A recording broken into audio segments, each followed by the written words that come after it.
And here we are, live as it should be. Hello everyone and welcome to Conquerors of Nolyn, the weekly D&D game that we do every Tuesday here on Twitch, this lovely place. So, last time around in this glorious adventure that these people have been having, half the party died.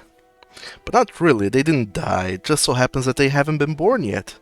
Because after the whole trial completed, whereupon they did find both Faye de Boubet and Dareg guilty of indeed cohorting with demons and other such things, a friendly face showed up to help them. A tiger folk by the name of Budhopterhu showed up, claiming to be the inheritor of Fiend's Tower, and also thanking the party for all the services that they have unknowingly done to both of them, and also giving them the next a little bit of an aid in the next leg of their quest to go back in time and try and fix some things before they happen, such as the Demogorgon that kidnapped and killed Miguel, to defeat it before it becomes too powerful and rules hell, and also sending Falcon back to his original time period before he keeps on glitching and ends up deleting the world. By accident, of course. But nevertheless, the remainder of the party, Drakdaring, Falcon, and Stormclimb, reunited back at the Bent and Taint Arcane Emporium, Finn's old shop, now apparently run by Budhopterhu, and they performed a ritual using some materials provided by Falcon to open a portal to the past, or not exactly the past, but the plane of time.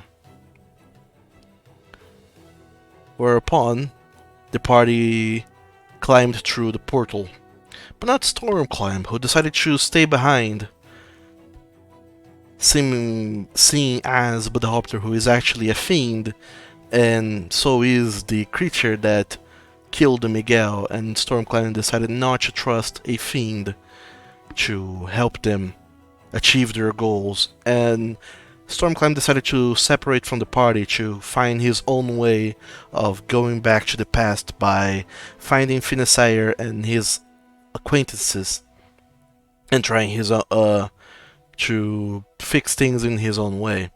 He said goodbye to the party and he went off on his own way, or rather, the remainder did. Drakdaring and Falcon stepped through the portal, whereupon they found a creature that seems to be a humanoid that inhabits the plane of time, who then asked them for a little bit of a timeless tribute, and then once that was acquired, it pointed them towards a book that would allow them to return to Falcon's time and era. After looking through that book,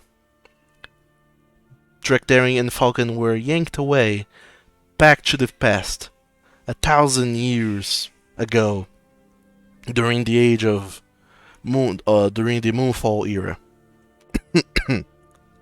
Sorry, I have a horrible coughing fit, and I will keep on having, but that's alright. Next up, or rather, 1,000 years before all of that happened, Calaris, a noble from the land of dragons, was imprisoned by another noble, by by Lord Grodzina, a somewhat tyrant lord who is a part of the... I have the name written down here somewhere, but I can't find it for some reason. The Frigid Host is what I'm gonna call it, because I can't find the name for the the darn thing. Um, One of the many members of the frigid host, Lord Grudzina, was one of the closest ones to the border, and for some reason, not yet revealed, Clarice decided to try and sneak into Lord Grudzina's castle and got caught, and then arrested, and had his belongings pilfered from him, or rather, taken away. Because I forget the term. Eventually, also, before that happened, a lion folk cleric by the name of Gambrinus was also cruising through those lands for a mission of his own that he intended to achieve through diplomatic means. To his surprise, though, Lord Grudzina is not a very diplomatic person and ended up imprisoning him. After spending 2 weeks in the jail, in the dungeons of the castle, well, 2 weeks for Gambrinus and 1 week for Clarice, the two of them managed to acquaint themselves a little bit better and try and cook up a escape plan, but they lacked the means and lacked the knowledge on how to do that. But thanks to fate, luck, or whatever they believe in, a couple new prisoners came in, Drekdarian and Falcon, who apparently just appeared out of nowhere in this lord's fields and realm, and they were immediately also imprisoned. They were then taken to the dungeons where they immediately started causing a huge fuss, which led some of the guards to try and take them down, but they managed to get the upper hand in that combat, even though they lacked many weapons. Well, they lacked any equipment. They managed to get an upper hand, defeat one of the guards, and subdue the other three, and get them to actually help them escape this castle. Eventually, they made their way to the underground room of the laboratory, where they found all of their belongings, their equipment, and also killed a few guard drakes in the way. And then all of them reunited, readying themselves to not to leave the castle, but rather to go even further into it, because seemingly Clarice still has some unfinished business to deal with in here. And that was where we left off. So, you find yourselves in the basement room of the kitchen, where it's more so of a storage area with some boxes and barrels and other many things. Several crates. It smells of produce, but mostly meats. In some places here that are magically frozen. And you are accompanied by Pent, the Dragonborn. Let me change his name. There you go. Pent, the Dragonborn. His picture is that of a human, but believe me when I say he is a Dragonborn. And previously, the other guards had told the kitchen staff, the cooks, to wait and not come down because some things were happening. Some sort of extermination of rodents was underway, and they needed to stay away. So, on the other end of the castle, on the laboratory, there was a staircase leading up to the main laboratory area, but you didn't get to explore that area. And that is what I want to know now. What do you guys do?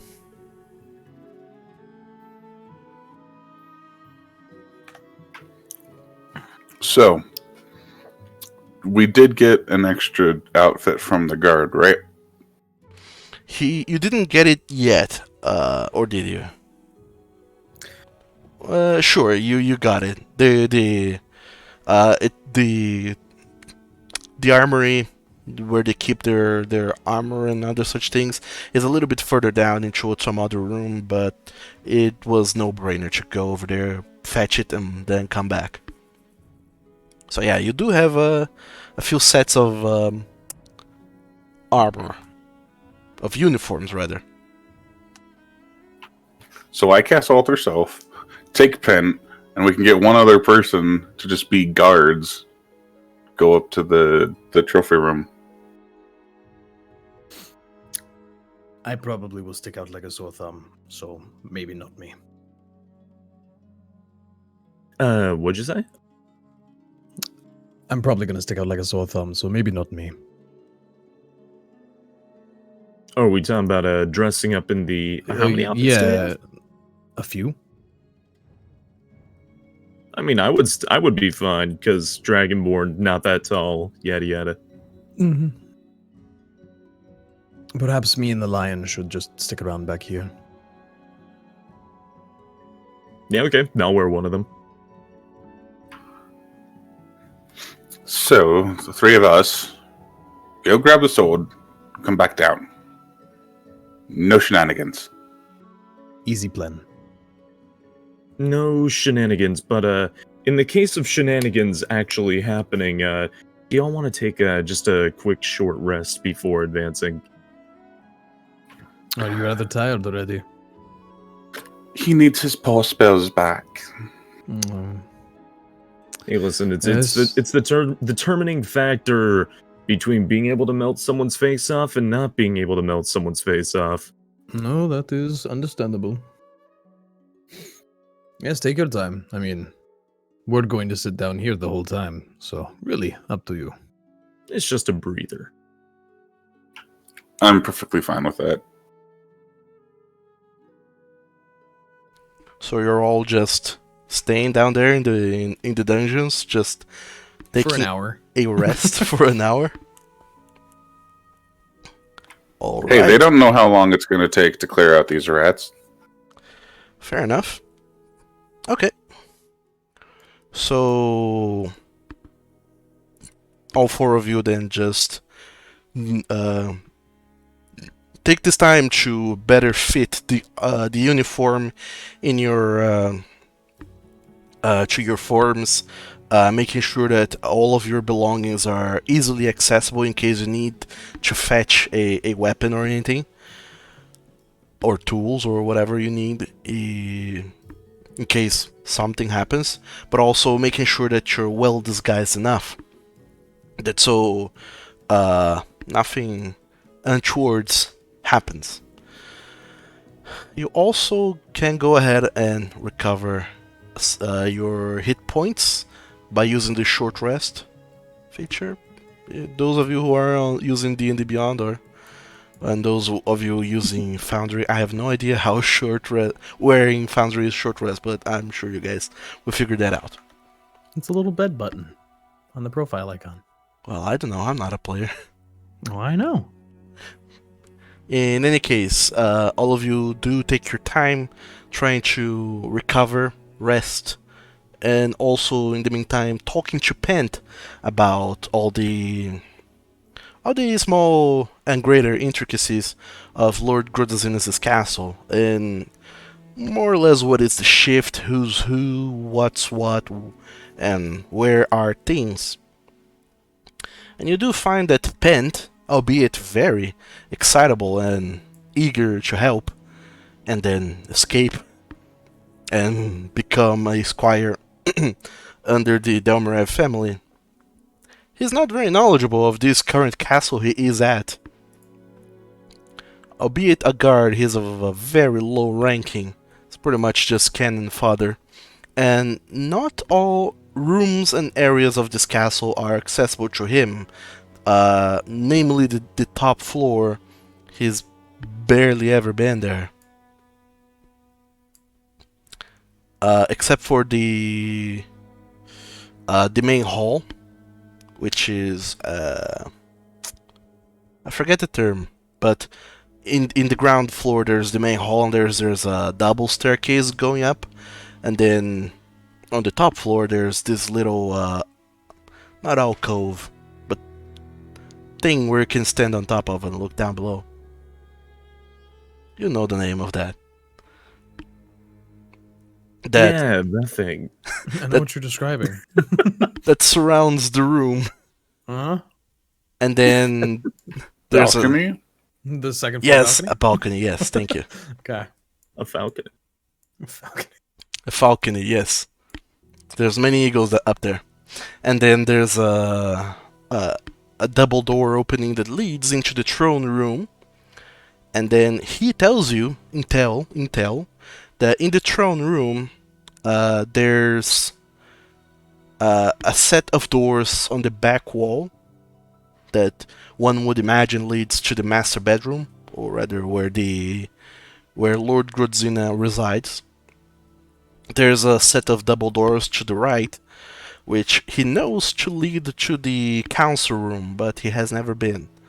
There's a small door to the left that seems to lead to a bedroom of one of his captains or something, and another set of double doors to the left and to the back of the room that leads to another bedroom. That's all he knows from the top floor. From the ground floor, however, he does gives you a much grander description. Uh, Exiting through the kitchen, there's the entirety of the kitchen, and then there's a set of double doors that exit that leads into the ballroom, a very large room with 4 pillars in the middle.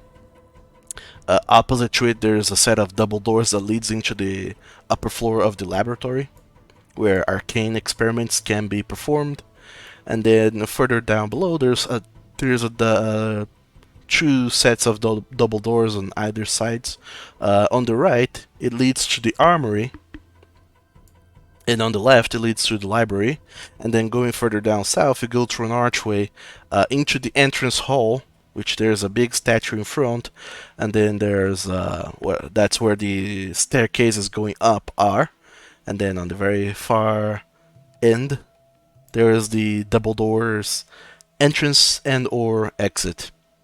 And as he tells you, that's the only way in or out of the castle.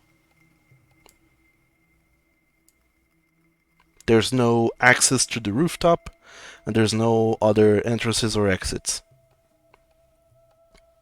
Except for the double doors in the main room, in the main hall. Well, it sounds like you all need to be very careful. Yeah, we'll just have to proceed straight that way.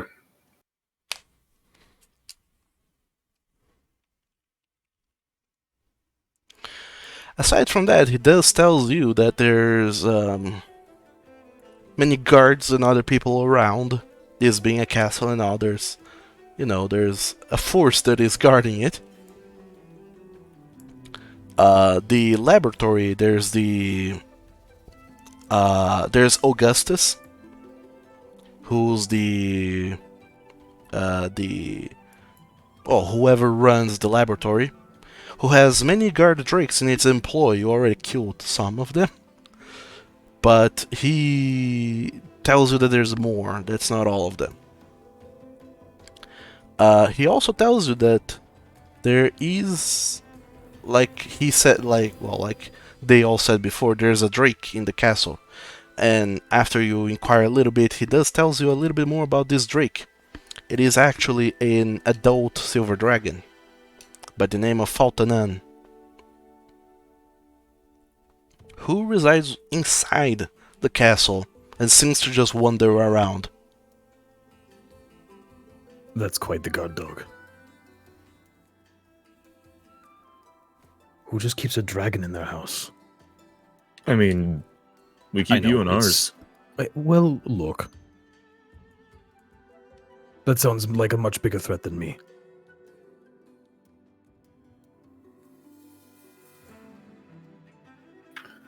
Talk about ostentatious. What did Austin do?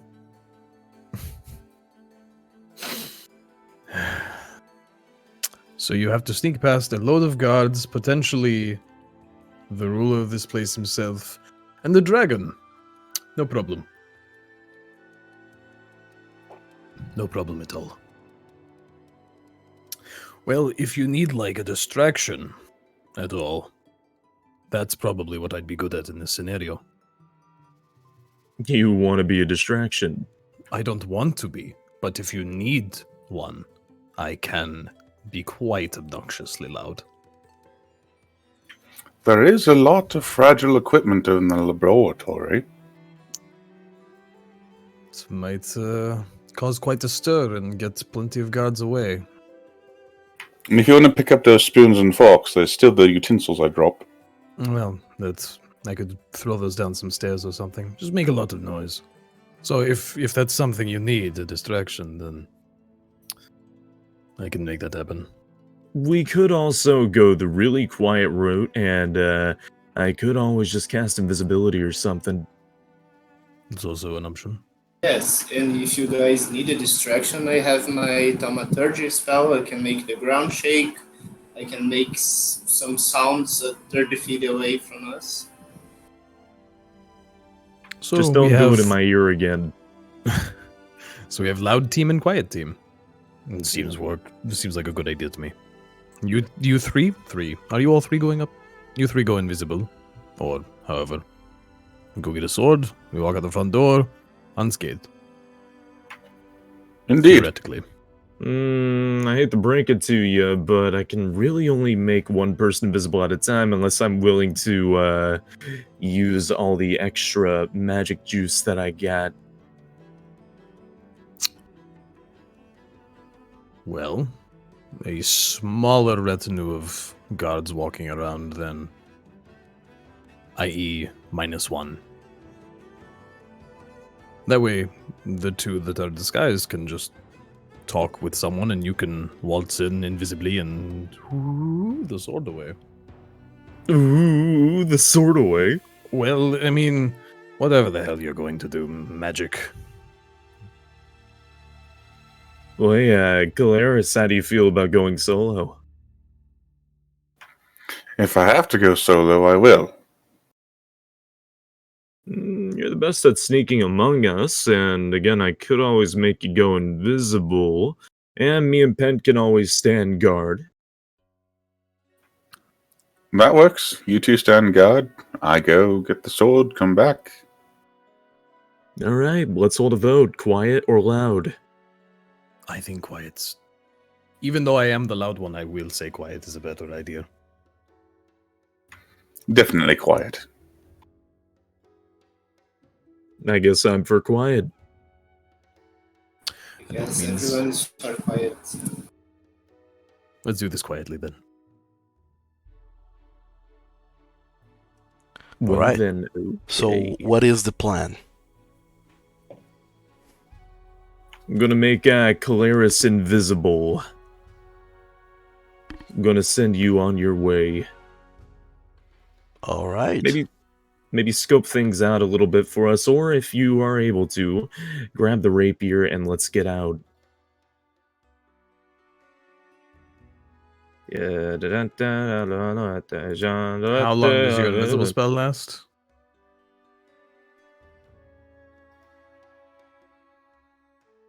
I could make 3 of us invisible, but only 3 of us invisible. Well, how long does it last? 1 hour. Oh, plenty of time. Oh yeah, you've got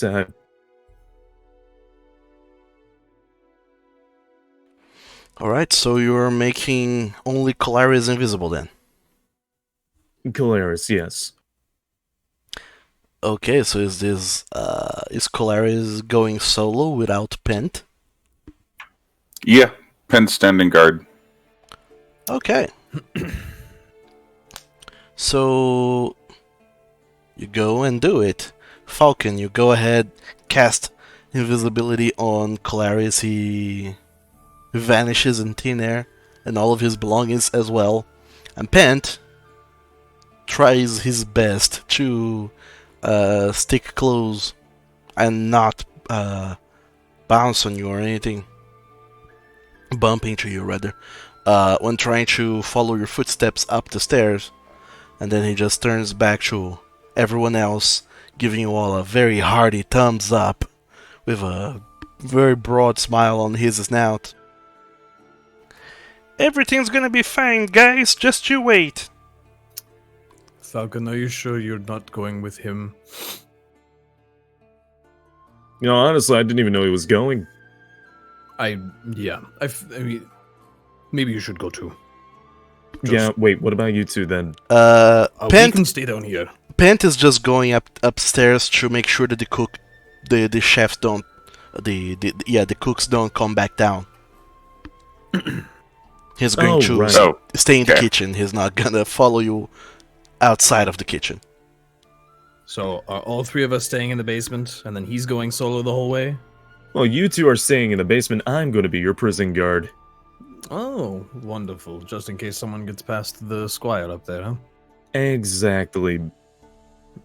Don't let it go to your head. Oh, I would never. Mm-hmm. Now after yourselves. Mm-hmm. Wait, are you gonna get a mop? Are you gonna get a mop for all the blood back there too? Are you guys actually returning to the cells? Oh, hell no. No. Okay, We'll just sit right here. There shouldn't be anyone Just kind coming. of joking around. just can- making yeah. sure. Just making sure. Maybe I'll sit at the edge of the lab just in case I hear someone coming down into it. All right. So, Colaris, you, along with Pent, find yourselves climbing the circular staircase, and I'm gonna teleport you all there. But I am afraid only Colaris is gonna be able to really interact with the environment, seeing as he's the only one with a token in this map. Oh joy. So You know how to yell for help. Pent goes ahead, of course, opens up the door, and tells the people in the kitchen, trying his best to dissuade everyone from, frowning and inquiring a little bit too much. Well, the rat infestation is still going on, and Dozing, he's still taking care of things. They got a very gnarly gnash on their legs, and Clark will need to be hospitalized soon enough because he got bitten on the arm, and now it's doing all sorts of weird things. It's growing things that shouldn't grow on scales. It's horrible. You should stay up here, and I'll stay by this door to make sure that no rats come upstairs. And the cooks, they just kind of look at each other and nod, and then go back to preparing some of the foods that they were in the middle of working on. And other than that, they don't seem to mind or do any sort of advance towards the door. Okay, I'm gonna sneak in there. Alright. You can move your token around freely. Should be able to. Okay, I see the one set of doors, that's all. Yep. Just like he explained to you. And in the meantime, Pent tries his best to leave the door open and keep it open, and then kind of make very long lunges in and out to make sure to trying to seem like he's examining the whole circular corridor, but also giving plenty of breadth that so you can slip by. And then when he finally feels you going by, he seems satisfied and closes the door behind you. And then he goes up to the set of double doors, just going on and saying more things to the cooks, just saying that they should be careful and that they should avoid rats as much as they can. And then he goes to the set of double doors and opens one of them. And keeps it open and kind of looks out through the corridor, then backs away once again, giving a large breadth so you can leave without alerting anyone to the fact that a set of doors just open. And then he just keeps saying, and then when all of those rats are gone, we're going to make some changes to how the underground works, and maybe also let the guard rakes run a little more freely, because these rats, they really need to go. And then he closes back the door, and you're all on your own, Clarice. You see in Lovely. this room two dragonborns on the north corner. They seem to just be chatting with one another, and they seem kind of to be embracing one another as well. And they are just whispering. They don't seem to really be saying anything of essence. Weird lovebirds. All right, which door was it? Oh, I have a weird question. Can you hear the footsteps of people above you in where me and Drakdarin and Gimbrinius are at? You wanna try and hear Colaris' footsteps? Is it possible to hear footsteps from upstairs? From downstairs, you mean? Or is the floor too thick? I would say the floor is very thick. You can possibly hear it if you succeed. I'm gonna say this is very hard. I'm gonna say a DC 25 perception check. Bruh. DC 25 perception? Yeah, there's no way. I mean, I could if I rolled a natural 20, but that's it. If you want If to, it's you can go ahead and roll a perception check. The three of you that are waiting downstairs. Yeah, no. Why'd I roll twice? Why did you roll twice? How dare you? Gambrinas, are you gonna try and perceive footsteps as well? I was thinking something similar. Nah, I think I will pass. Okay. All of you just kind of look to the ceiling, trying to decide whether or not you can actually hear Colaris' movements. Drakdarin, the most you hear is doors opening and then closing, and the sound of you can hear Pence's voice carrying through the stairwell and down to you.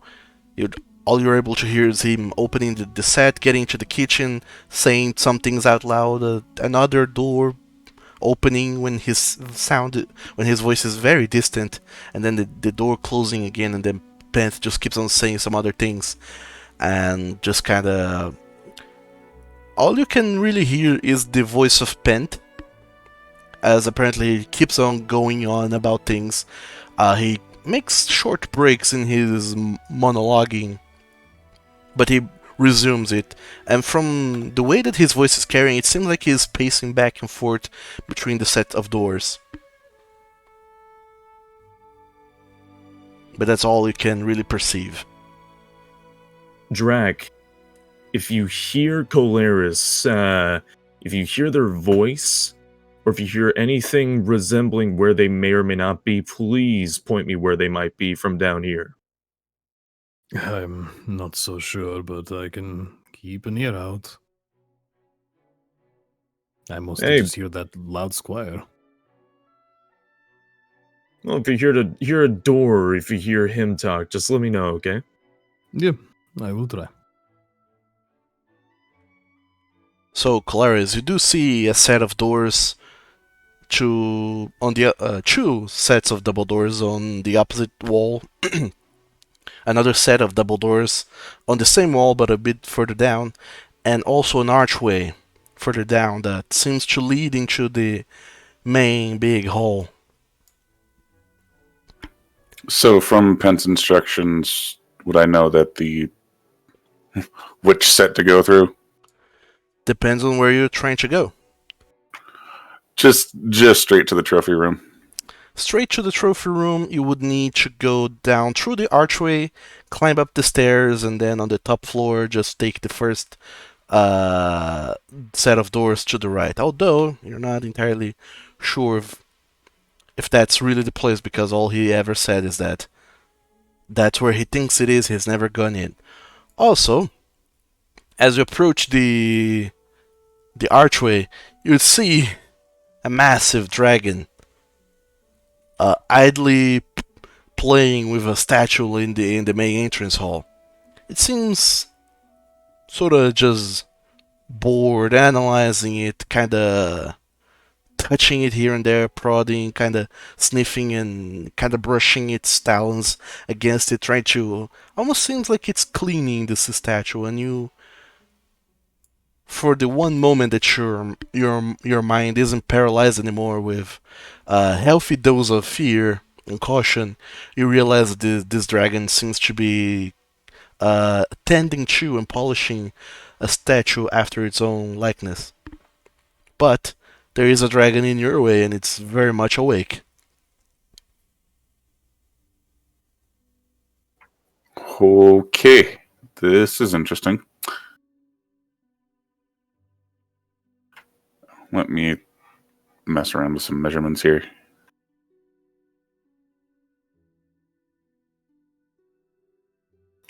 Okay, that's not going to work.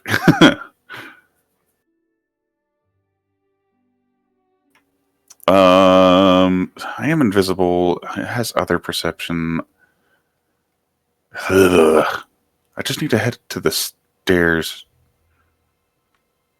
I'm just gonna. You do remember Pant mentioning that there are, well, not only him mentioning kind of making an off comment about it, but you also remember seeing as you went up the stairs from the kitchen that they don't seem to stop at the kitchen, they keep going up. And you imagine the kitchen stairs. Yeah, you imagine that you could go through the kitchen stairs and go up another floor to the top floor. However, that's a part of the the castle that Pent has never been to, so he can't really tell you how everything over there works.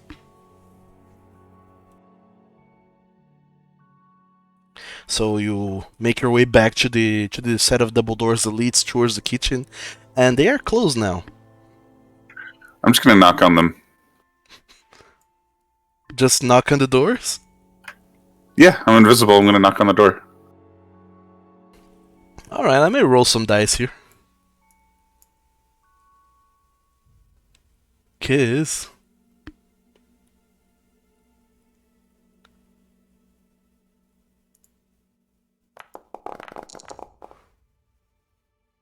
That's a gosh dang set of perception checks if I've ever seen one. As you knock on the door, the people on the inside, well, they don't have any idea really of what's going on. They just are deferring to Pent.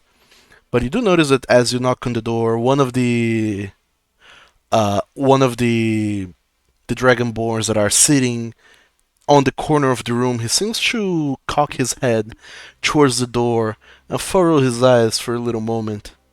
He keeps watching the door.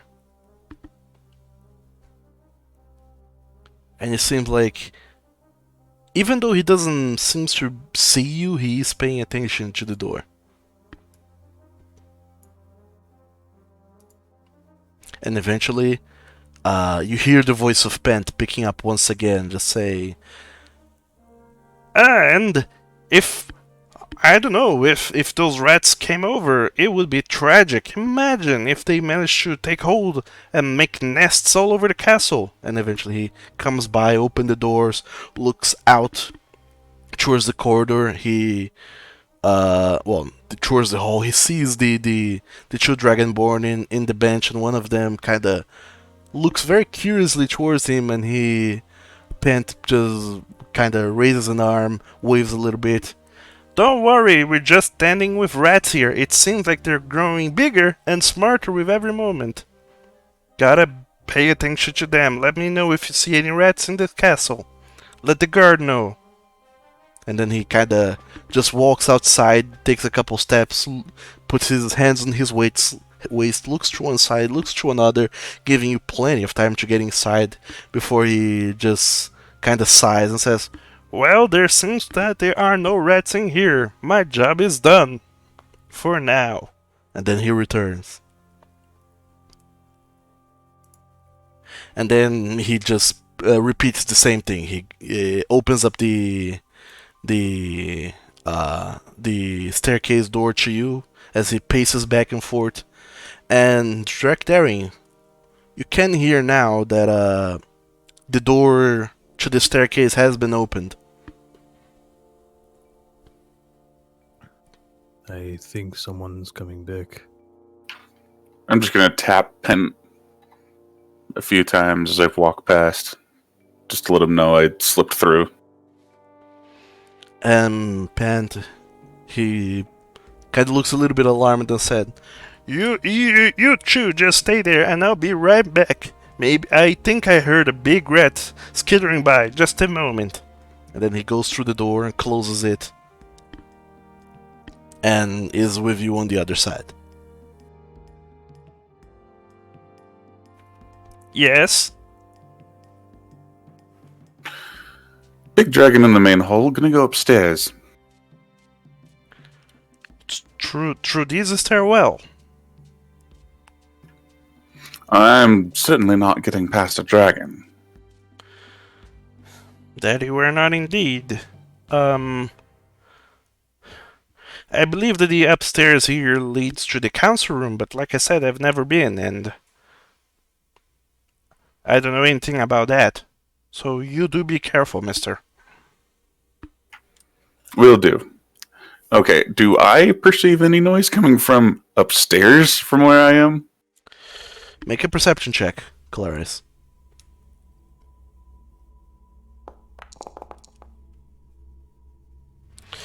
You do faintly hear something coming from the top. You hear just very muffled muttering. I'm gonna carefully make my way up there. Alright. It's really hard to make out what's really happening.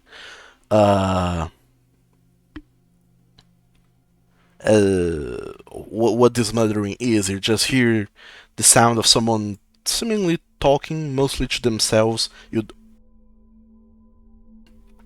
only hear one voice, and whatever it's saying, it seems so muffled you can't really quite make anything out. And then, now, on your own, you make your way upstairs.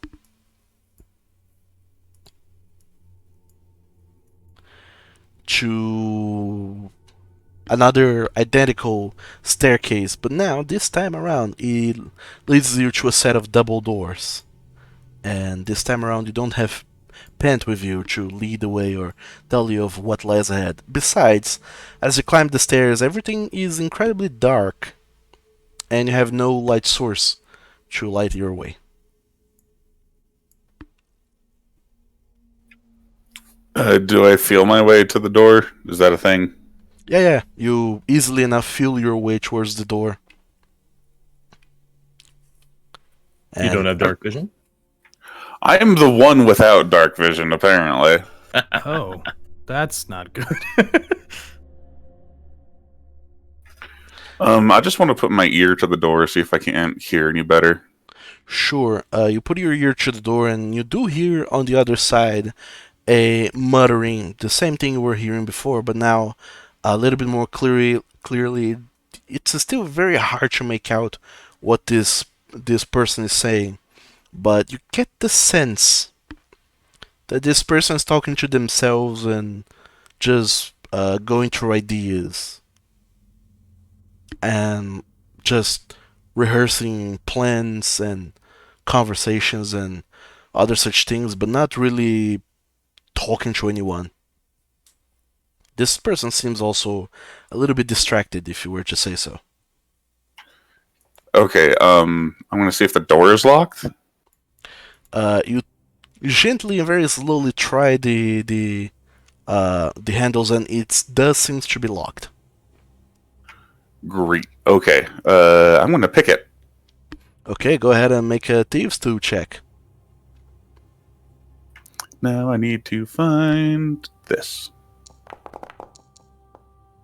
Easily enough, you slip your lockpick tools through it, and very slowly, doing your best to be as silent as possible, you turn all the tumbles on the inside and tumblers on the inside, and then you unlock the door, and you very gently remove all of your tools and put them back in your bag, making little noise whatsoever, and all the time you keep on hearing just the mumbling coming from the other side. Okay, so while he's mumbling and talking to himself, like any old one of us should know, quietly open the door. Okay, now you get to make a stealth check.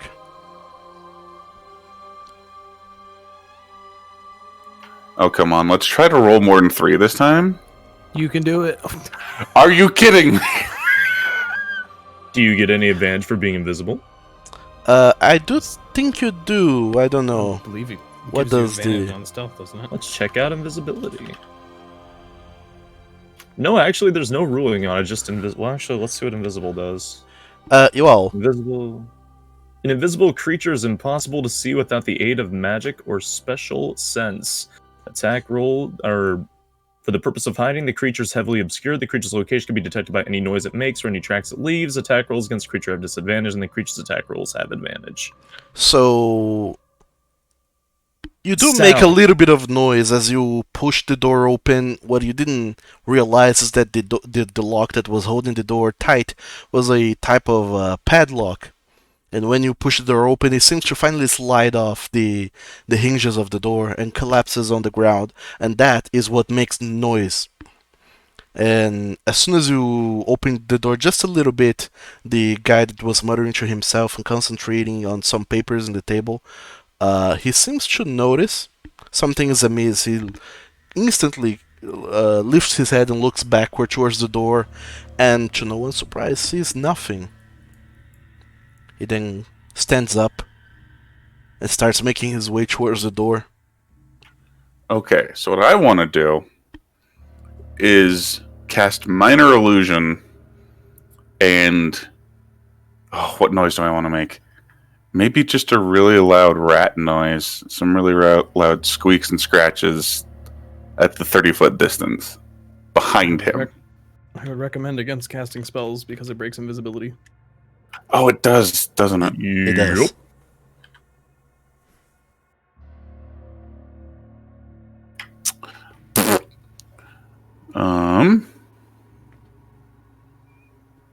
He can't see. He can Why only don't hear. you just throw something?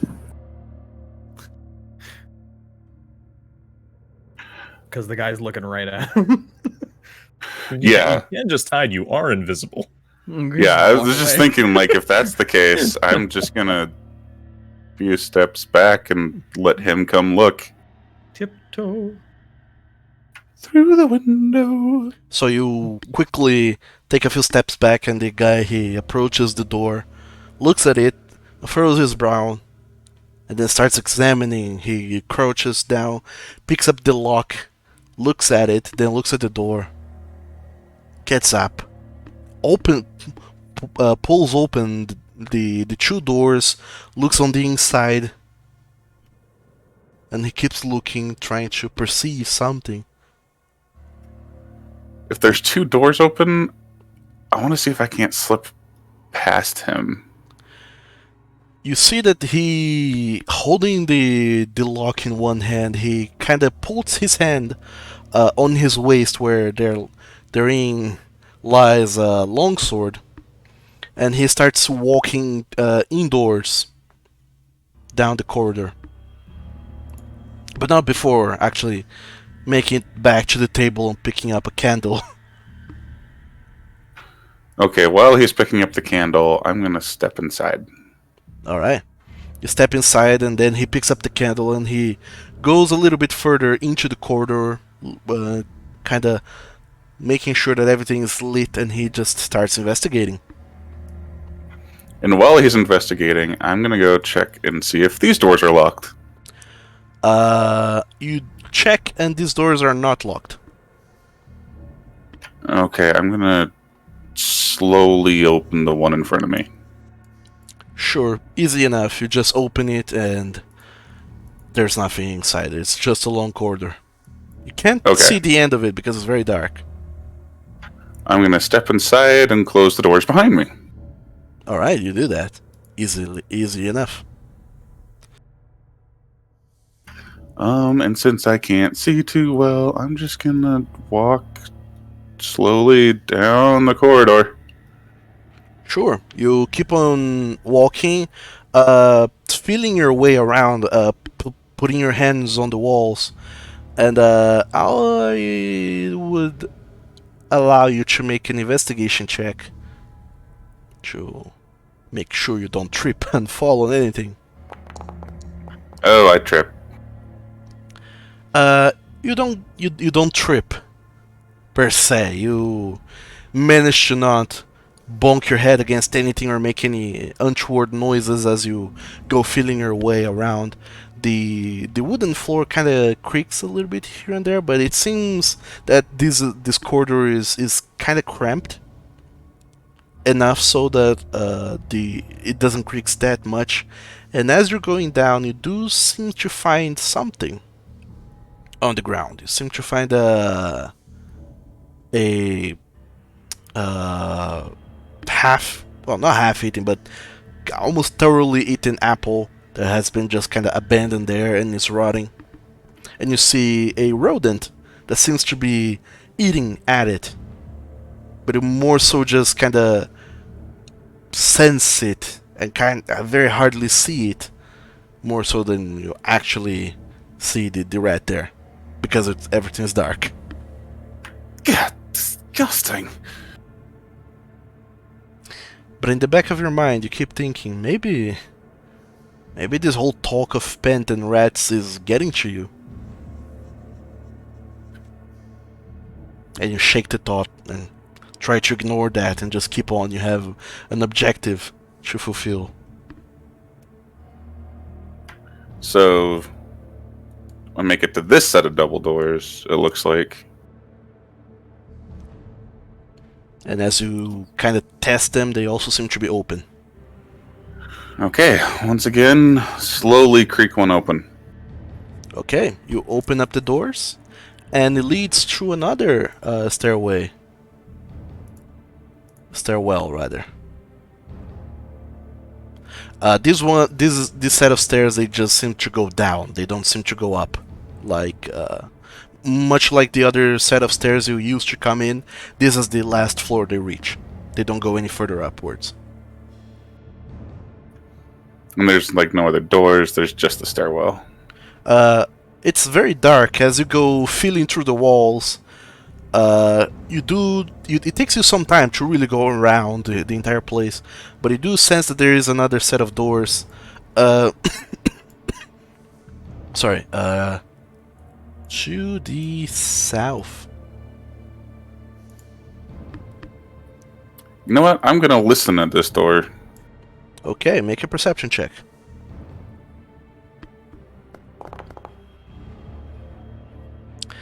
You hear nothing.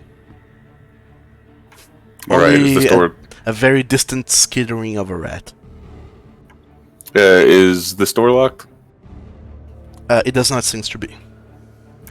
Alright, I'm gonna slowly open this one. Okay. You open up this door, leads to another similar corridor, but even smaller than the previous one. Even more cramped. And as well, seems to be a very long corridor. I don't think Rodzina uses these. He's far too fat. I'm just gonna feel my way down the corridor.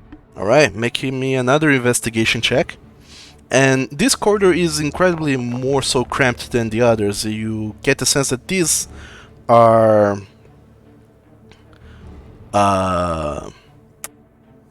these are hardly used. And if they are used, they can only fit one person at a time. It would be very hard to fit two persons side by side. You do, however, not find anything weird like another rat eating at apples or trip and fall on your way, and you make it through the entirety of the corridor all the way down south until you happen upon another door. Tenki, can I see your dice? Can I like check them, make sure they're not weighted? Yeah, because I that's don't know. 2, 4, 2, 6. Like, get out of town, wizard. I'm worried. I'm real worried. I mean, I'm starting to see the invisibility was a good idea. Apparently, It is a thing with this team. Everyone's first session they rolled horrible. I still remember the 3 natural ones in a row you all rolled at the very first session. I don't want to talk about that. Sure. It's awful. Clarice, you find the door at the end of this very long corridor. Okay, second verse, same as the first. I'm gonna listen, see if I can't hear anything. Make a perception check. Wow. Oh, All right. Same thing. You hear nothing from the other side. ow. Is it locked? No, it isn't locked. Let's just open it. You open it and it leads to another tower with a stairwell. And once you get into this room and start feeling your way around, you do see that there's a set of double doors to the far right. And there they are. So, Clarice, you see a set of double doors. What are you doing? Well, I'm gonna test. I'm gonna see if they're locked. They don't seem to be. I'm gonna open them. Alright, make a stealth check. Thank you. Oh, look at you. You very slowly open the door. When you do, you open one of the doors. When you do, you find yourself in the second floor balcony. And when you take a few steps further in, you see from above a dragon down below, still idly playing at a statue. And you see that it's kind of make rounds around the statue, and on the back of your mind, you're wise enough, smart enough to keep track of to know how to keep track of time, and you guess, if you were to guess, you think there's some 15 minutes remaining on your invisibility spell. Sounds about right. So, in the meantime, a certain Draktharian, you hear voices, a different voice, as it's coming down the stairs, and it seems to talk, to pant in Draconic, and seems to be inquiring about what is happening here, what's going on, why you're not in the armory. And then Pent starts to throw excuses about rats and such, but the person that's listening to the excuses from the questions that they keep making and inquiring, it seems like they're not super convinced. You get the sense that this person will come down at any time. So, I would like to ask Falcon, Gambrinus, and Draktharian, what are the three of you doing? Oh no. Oh, you shouldn't be on the Probably. outside. I know. That would I mean, allow I did Jack say I Dog. was going to go listen to the other room to see if anyone was. No, I mean there. the other two tokens, Colaris and Pent, they were on the outside and they revealed Oh. a big void in the map. Gasp. But that's not here nor there. Kind of peek into the room and just be like, "Fucking, come out here! There's someone coming down the stairs. We should probably hide." That might not be a bad idea. You two want to get in cells? If he comes through here, we'll just beat the shit out of him before he makes any noise, and there'll be no problem. Violence is your favorite answer, I suppose, but yeah, sure, let's hide. I mean, if you want, we'll go all the way back down there. Stay completely out of sight. Maybe he'll just go away. But if worse comes to worse, I'm going to probably kill him. Or knock him out. I probably should knock him out first, huh? You should probably knock him out instead of Okay. whatever happened to that last guy. Look, okay, I am still very sorry about that. Close this door on the way out of the room. Trying to be quiet. I did not mean to kill him necessarily. I was just a little overwhelmed. Let's Well, say. you know what? this can be a redemption arc. I'll let you decide what to do. Okay. Look, let's just wait and see. If he comes through this door, then we'll ambush him, try to knock him out before he gets anywhere. Okay, well, if that's the case, you, lion cleric man, switch places with me. Yeah, if he almost kills the guard, I can spare the dying and heal the guy. No, I meant Very you get next to the non-lethal. door You- so you can club them out. Oh, okay. Are you I'm much not of getting a, next to the door. melee sort of person, or am I the big melee guy here? More melee than me. Are you a punchy cleric or a zappy cleric? I hope punchy because, yeah. That tells me zappy cleric. Good in punching, but I can do my work. That sounds... Just whatever we do, keep it quiet. So, as you're planning your attack, you do hear a very heavy set of footsteps come into the room. Directarian, you immediately recognize that whoever's just entered that room is wearing a heavy set of armor. Heavier than what you would expect. For any normal guard, you expect this person to be guardier than whoever else you dealt with before. And you do hear this person kind of walking around, and there seems to be Pent following the person and being very loud. You imagine that Pent is being loud on purpose to warn you guys. And the voice just kind of keeps going back and forth all over the place, and you get the sense that this guard is being very thorough with all the boxes that totally are there, trying to really find any intruders if there are any.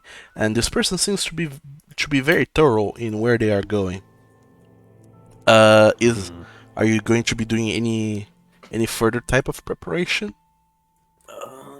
for this poor soul that's about to get bonked in the head? Hold on, let me look at my backpack to make sure I don't have any funny business that I can do. Oh, that'd be loud probably. No. Loud, good for me, not for you. Yeah. I mean, I got a bag of caltrops I could throw in front of the Yeah, door. the only preparation is to raise my mace and wait. Fair enough. You're gonna be on the Yeah. door to bonk him, right? Yeah. You know what? Sure. No, I'm not gonna chance it. I'm just going to be ready to grab this guy, basically. Well, No. I can do that, or I can make a roar in his face. What you guys want? No, quiet. Maybe not the thing that makes tons of noise. Yeah, quiet thing. Smack first. I'm pretty good at wrestling. I can just grab the guy when he comes through, if he comes through. I don't want a chance throwing caltrops on the floor, even though it's a good idea. Well, I can just do an intimidation without noise, like make a face and jump at him and make him run to Dractaris. I don't want him running. I mean, I'll be behind the door. If he opens it, comes through, smack him, and then I'll grab him. And then Falcon will shoot some kind of magic, I'm sure. I'm very quickly learning which of us are good at stealth and which of us are not. Yeah, can you imagine? You're with the not stealthy. Why did you think I said loud team? Anyway, shh, sorry. As you very quietly have this conversation by the door. Thankfully, you are very thankful that Pent is doing his darndest to be very loud and distracted the guard as they make their way downstairs. Eventually, they do arrive at the door, and all three of you hear the door very slowly creaking open, and coming through is an unfamiliar face, which is not Pent. And I imagine that as soon as you see this unfamiliar face, you're all, well, Dractarian and Gimbrinas are gonna bonk him in the head, right? I'm going to try and bonk in the head. let's just give him the blunt end. Actually, I am going to bonk in the loins. Oh no. Oh, that's a yeller. That's a yeller. All right. Spooky, but It's sure. already going very well. All right. I would like you to, Gambrinus and Drakdaring, to make an attack, one single attack with advantage. Are you Because surprise. so happy you said advantage? Because ha. Private dice. Oh, that's right. Damn it. I was Ooh. testing something. I can't see private Ooh. dice. I know you can't. How do I do the advantage again? If you're rolling on Foundry, you hold down Shift. If you're rolling on D&D Beyond, you just roll twice. I don't know how to do advantage on D&D Beyond.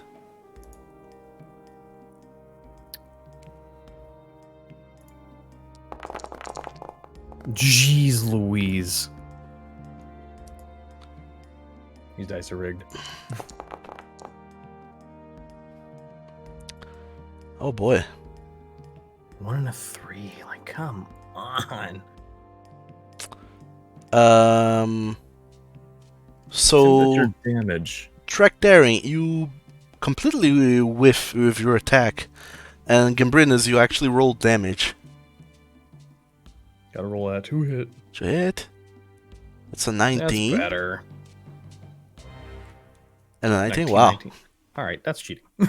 Falcon is going to kind of just watch Drac over the lion's shoulder. I'm pretty sure Drac could see a hint of disappearance or a hint of disappointment in his eyes before time rewinds and makes him do it again.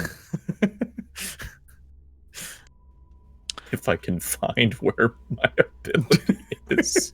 How's your feature list going? Is it pretty long now? It's too big. It's really too big. One of them's one of them's a feature, but it's like not in the right place either, and it drives me insane.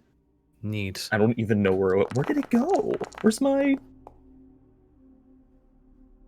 Oh I'm right, so it's not happy I even have a a feature. +9. It's listed under abilities for some reason. Hmm. Just pretend I used Chronal Shift. Okay. Yeah. There you go. Okay, it's over there.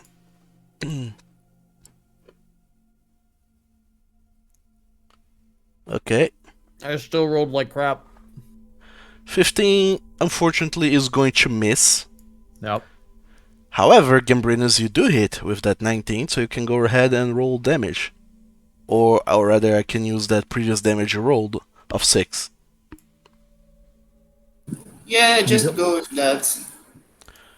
Okay, so this Durgenburn commander gets in the room, sees the bulking frame that is Drakdaring coming down with a great axe, and he sidesteps to avoid being split in twain, but does not manage to dodge the very fast and nimble cat that just bonks him in the head with a mace.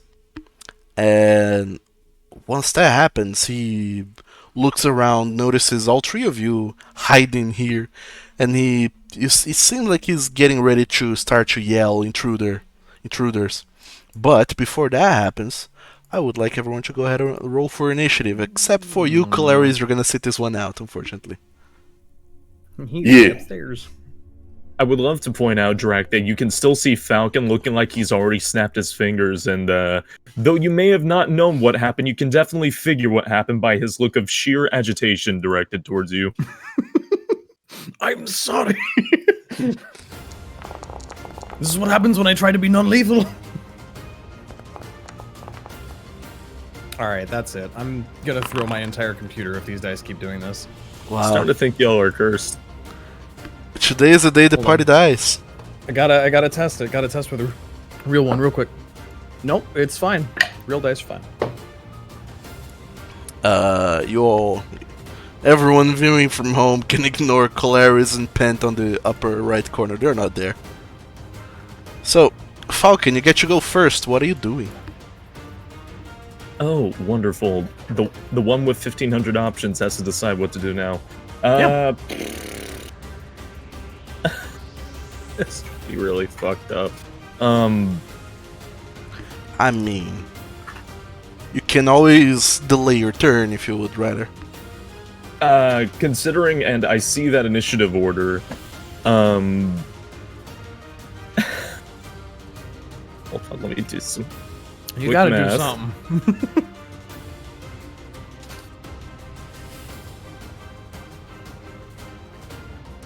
Oh boy. Oh boy, oh boy, oh boy, oh boy, oh boy, why am I going first?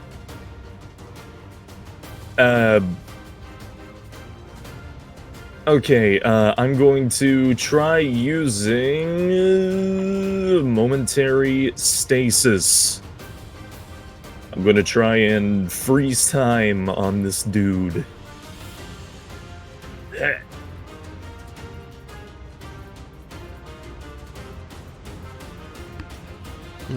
Unless the saving throw is a success, the creature is encased in a field of magical energy until the end of your next turn, or until the creature takes any damage. While encased in this way, the creature is incapacitated and has a speed of 0. According to my trusty Hergblurg, incapacitated means that they are they cannot take actions or reactions, and probably can't move. Nope, no actions, no reactions. They're like frozen. Cool. Now hope to dog that I screw up this Constitution saving throw. Hey! I wish my DM a very one. And I did. He rolled a 1 and he is incapacitated for this round. Just, Oh, thank just see a very nervous Falcon just kind of pointing and standing there, one hand still pointing him, the other hand just held up in the air. So we either tie him down, or we do a coup de grace and kill him. Or just knock him out, because you can specify non-lethal damage, which you should. You both can try and knock him out, but if you don't knock him out by the time it's my turn, I'm probably going to do something bad. Oh boy. Yeah, now you have time to Too much think help about for the that. spell you're gonna kill him with. So Falcon, So are you doing anything else for your turn?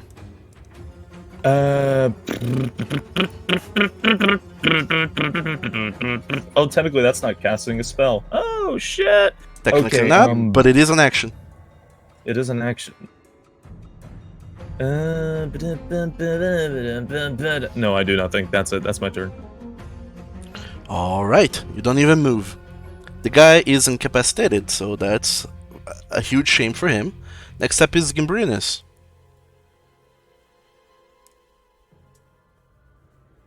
I have any rope in the bag of holding? Okay, so he's incapacitated, he can do nothing, he can do no reactions, right? Yeah, exactly. He can't attack you as you move away. Oh, I don't want to move away, I want to take away his weapons. Oh, why'd you move? Can I do that? Sure, you go ahead and easily disarm him. Because he's going to fail his athletic save. So I do that. Okay, you quickly go over and you see that he has a long sword, a short sword, and a heavy crossbow. Let's get it out. I go like grab and toss on the other side of the room, and grab another and toss on the other side of the room, and that's. Okay, I'm gonna consider that your entire turn. Because that's a lot of No, actions for pretty 6 much. seconds. So is that what you do? You disarm him fully and completely? Yes. Alright, you do that. This man is disarmed. Next up is Drekdari. I'm not sure if tying him up is going to break him out of your stasis, but I can reach into the bag of holding and pull out 150 feet of rope. Oh, yeah, I have a lot of rope. It's a lot of rope. 150-foot length of rope. I don't know. Can I just hog tie this guy real quick? Wait, you have the bag of holding. It has no air in it. Why don't you put in his head and make him pass out? We're not trying to kill him. I'm not trying to. I just want to tie him down and shut him up. We can shove him in a closet. Just a few seconds to make him pass out. He would have to be completely inside of it. For like 10 minutes. Yeah, the bag of holding specifies that a creature can. It has a little bit of air that allows for the creature to survive there for 10 minutes, which is a lot of time. And we only ever did that to someone once. Leave him there for 10 minutes. You can try and hold him down you can hold him down for 10 minutes if that's what you want to do as well.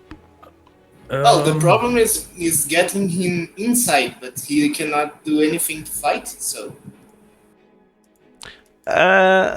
You can't really just yank someone into a bag in 6 seconds, I'm gonna say. Just scoop it over their head and just go... Yeah, that's not how this would work in this case. Not at all how bags of holding. I think you're vastly overestimating the size of a bag of holding.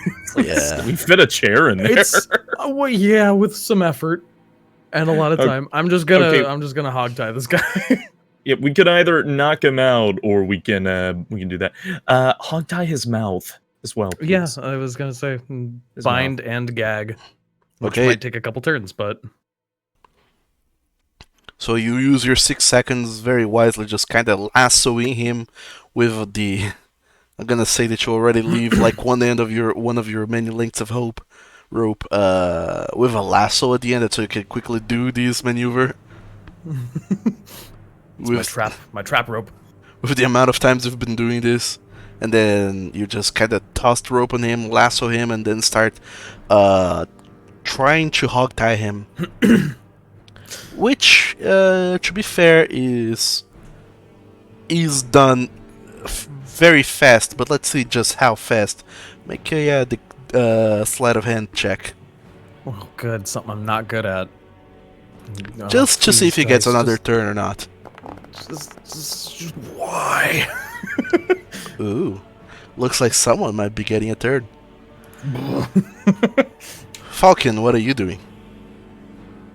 You see that Drakdaring is tying him on a rope, but he's not as fast as he thinks he is in this cramped corridor with this guy wearing a very bulky armor. He has to be very careful with where he passes the rope through to make sure it doesn't get caught in anything. So the guy still has a huge part of mobility in his arms. So, what are you doing, Falcon? I'm going to peer around the lion. I'm going to point my finger at the dude, and I'm going to wait a second. Actually, so I need to check something. Oh no. No, you can't cast Disintegrate. Oh no! That was my first thought. We're not high enough level for disintegrate yet. I got something like disintegrate. God. Falcon's going to kind of like peer around him, pointing at the man. Can the man? Does the man have like any cognizant idea of what's going on, or is he like actually still frozen in stasis? Which one do you think is funnier? Not having any idea, probably. I was gonna say like, oh, I could start yelling at him, but he would not have no idea what's going on. Oh shit. The spell doesn't describe anything, so it's up to you, really. Well, I think it's kind of funnier if he's aware of everything going on, because he's like on a statue with a tear going down. Because Yeah. he can't do anything. The only thing he Okay, can this do is- really is move his eyes around and see what you were doing to him. Okay, this is really fucked up. But if somebody is incapacitated, they can't make any throws, right? Because they're immobilized. Saving throws, you mean? Can they make saving throws if they're incapacitated? They can. You better They believe can make saving throws. Mm-hmm.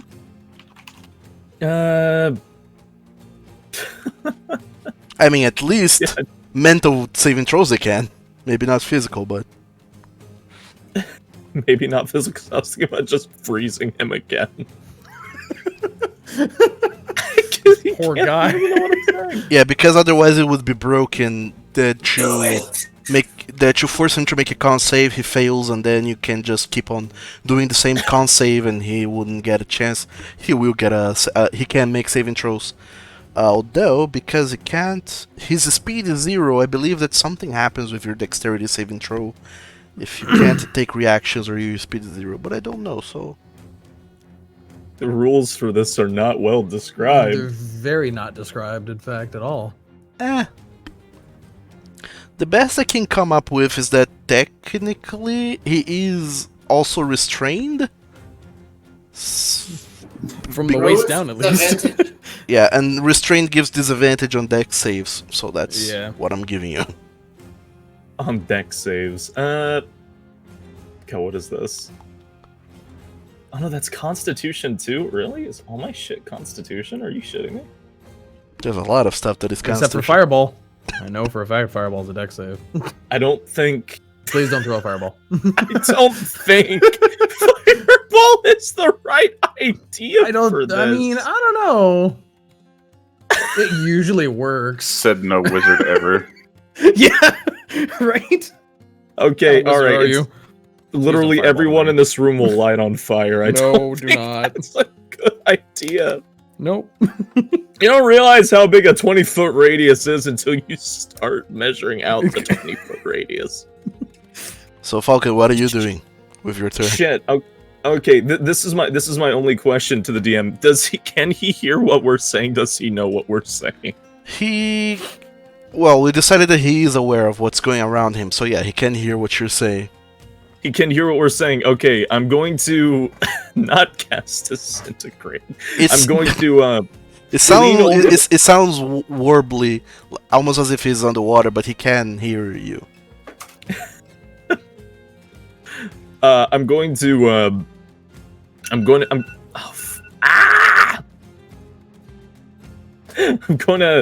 look at the guy. I'm gonna point my finger at him, and I'm gonna say, if you make a single movement, if you move and you don't let that rope tie you up, I am going to kill you and every single one of your men.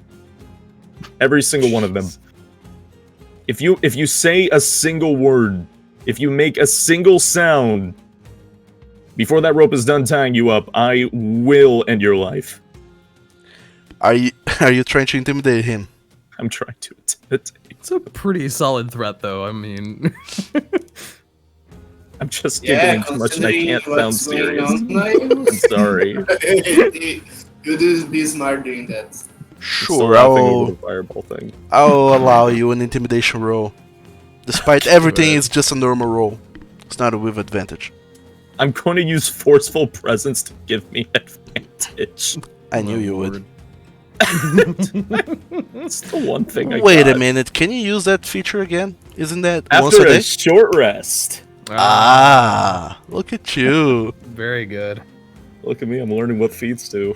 Or You're features. learning about it. Wait, that's what a feat is? Oh my god, feat is short Yeah, for feat feature. for I'm feature. an idiot. Wow, we're Shush. learning so many things right now.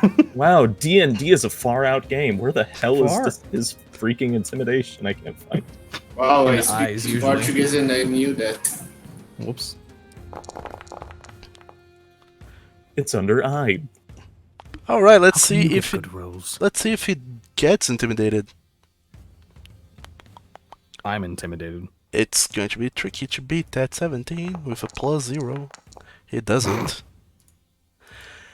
He's intimidated. You see that there's an anger in his face, more so because of your threat that all of his men might be killed, and you see a look of realization come across his face. That it seems like he has noticed that you have already turned Pent to your side, since Pent was trying so hard to distract this poor man, and it seems like the situation dying and being tied up doesn't seem to intimidate him that much, but the thought of all three of you somehow making out, converting guards, and planning some sort of coup or anything is a scary thought for him. That he does not know the true and full extent of your power. This is the exact reason why I suggested Pen to come along. So he Cannon fodder for quietly intimidation and very willingly yields and doesn't move. You feel like you feel your temporal shift, stasis, whatever, chronostasis, whatever. It fades away and he regains his movement and everything. But he doesn't really moves or does anything. He just stays there, standing still, just like he was after getting bonked in the head and looking at all of you. He just accept his fate and lets you tie him up. Cool. See how much easier this is.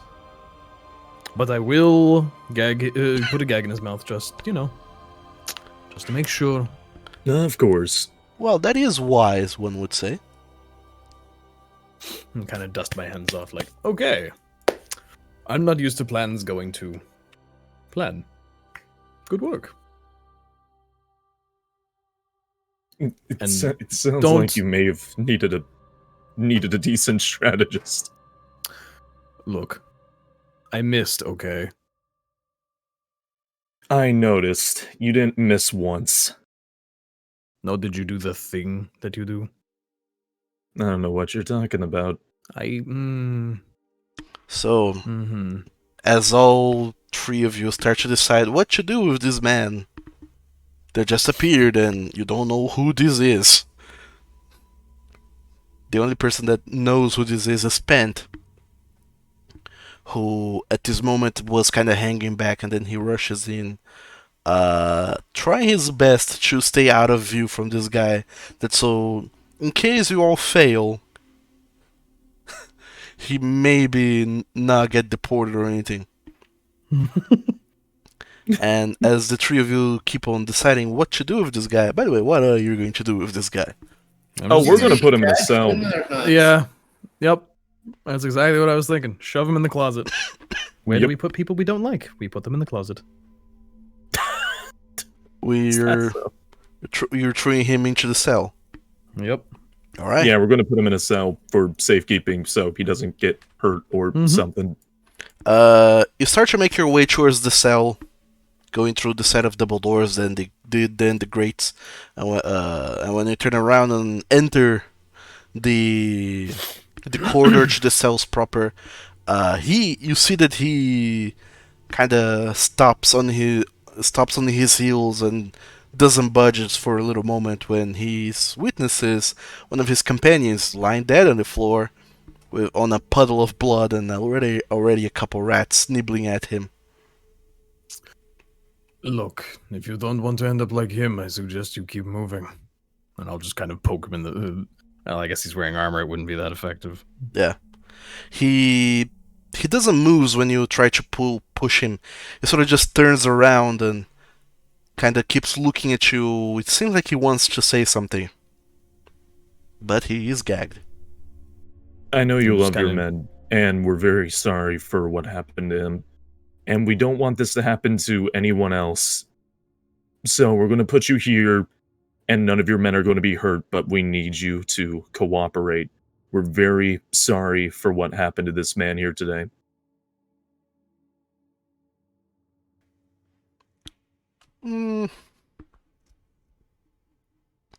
Make a persuasion check, Falcon.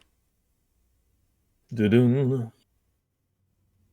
Ba-dum, ba-dum, ba-dum, ba-dum, ba-dum, ba-dum, ba-dum, boom. Yeah, ba-dum, ba-dum, ba-dum, ba-dum. I can't find the letter P. Oh, that was almost the one. He seems convinced by your words. He doesn't seem very... He doesn't get any sort of sympathy for you or anything, but he seems to get the sense that you are being honest about keeping everyone else safe. And then he stops resisting and lets you keep pushing him towards his cell. Towards one of the cells, rather. I'll just push him in and close the door. I don't know if we have the keys for these, but... I still have the keys. Oh, yeah. So yeah, lock the door. You lock the door, and that's it. That's the end of that guy. For now. Okay. So as all three of you Tiny. return to your previous post, kind of pondering and wondering what just happened, where did that guy come from? Colaris, you are on the balcony. Or I get to sneak around a dragon. You're Well- gonna do great. rather, you are close to the balcony, and what are you doing? You're doing great, sweetie. You're doing so good. Okay, so first of all, step onto the balcony. Sure. Let me put a dragon on the map so I can illustrate what it is a little bit better.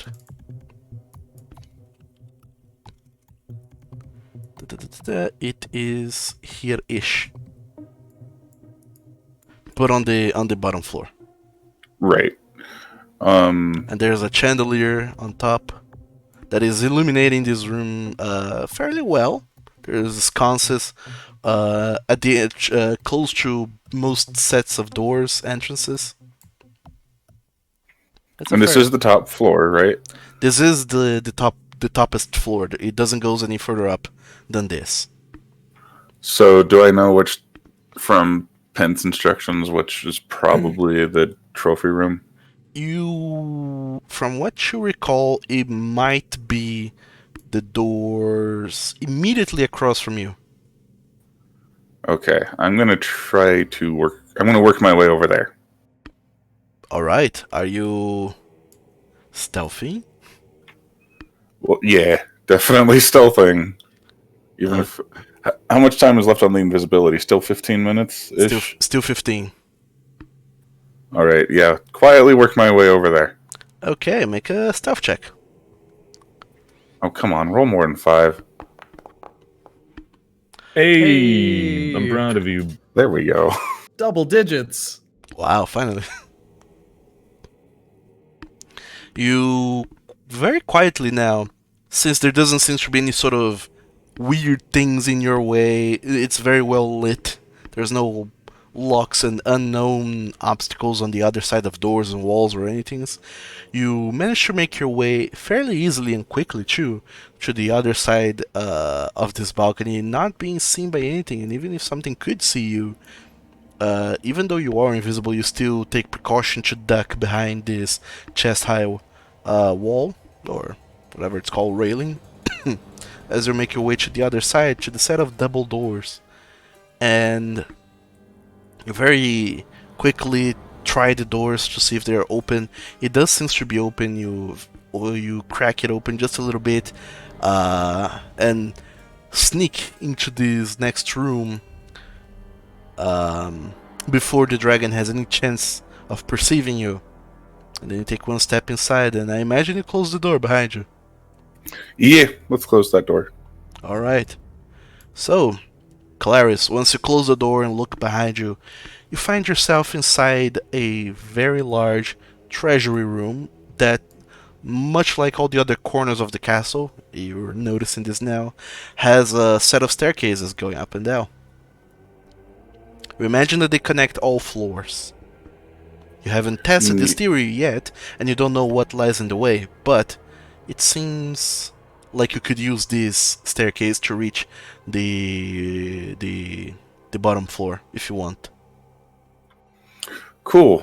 Do I see my sword anywhere on this floor? Make an investigation check. Cool, I don't have any. Oh, It takes you no time whatsoever to find your sword, your rapier, your family rapier, propped on top of a display right here. And it just, there seems to be a plaque underneath that just reads, well, the name of your rapier, which I don't know. You're the one who knows the name of the rapier. It says the name of the rapier and then trophy from the Delmirevs. I'm gonna check and see if it's trapped at all. Okay, cool. Make a perception check. There's those rolls. As best as you can tell, there doesn't seem to be any sort of traps in it. Although All right. something tingles in the back of your mind that it seems a little bit too easy for there to be no traps whatsoever.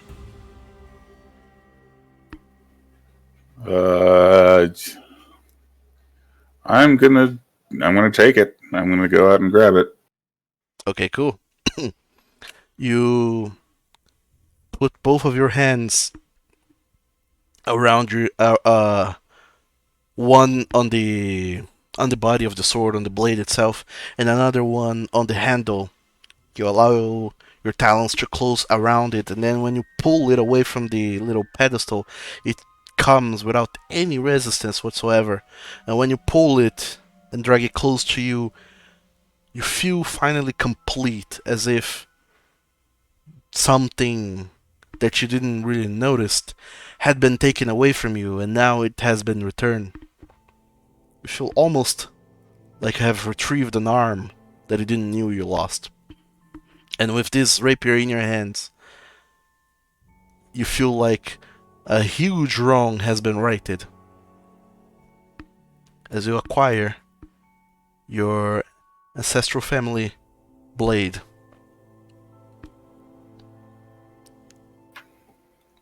Awesome. Okay, so with no trap seeming to have been pulled, I'm just gonna go work my way down the staircase. Oh, but wait. Traps Great. have been triggered. Great. You do notice, as you finish pulling out the sword from the pedestal, that a set of sets of armor that were posted near every entrance to this room, they seemingly start moving and coming to life. You see 2 statues near those 2 doors, and then 2 statues near these doors. They animate immediately, and they turn towards the sword pedestal, and they start moving there, drawing their weapons. Oh well, what the hell am I talking? They don't have weapons. They just go willy-nilly with their hands. Oh, what? Sure, a few of them have some weapons, because I like to make things complicated. So, Colaris, what are you doing as they move towards you? Am I still invisible? You are. And you get the sense that they haven't noticed you. They notice just that something is wrong or has been taken, but they haven't seen you. Okay, in that case, I'm still gonna try to stealth my way to the staircase. All right. I will ask you to make either a stealth or an acrobatics check to dodge away from these statues as they come towards you, because the ones near the stair, they kind of close in on you and approach very fast. Let's go acrobatics, because we know how my stealth rolls go. Sure. So, not really trying to pay too much mind to whether or not you're noisy, or rather you're loud. You just kind of run towards the statues, and you kind of kick off the wall to your side and kind of tumble roll over them and landing on the other side without them realizing that you're there somehow. The statues, they reach the sword pedestal and start looking around, and they notice that whatever took the sword isn't there anymore, and the sword isn't there anymore. So they start looking around the room, and they do see a flying sword. And they start moving towards the flying sword. Because that's only stuff that's on you at the time. Oh no. Yeah, that makes sense. You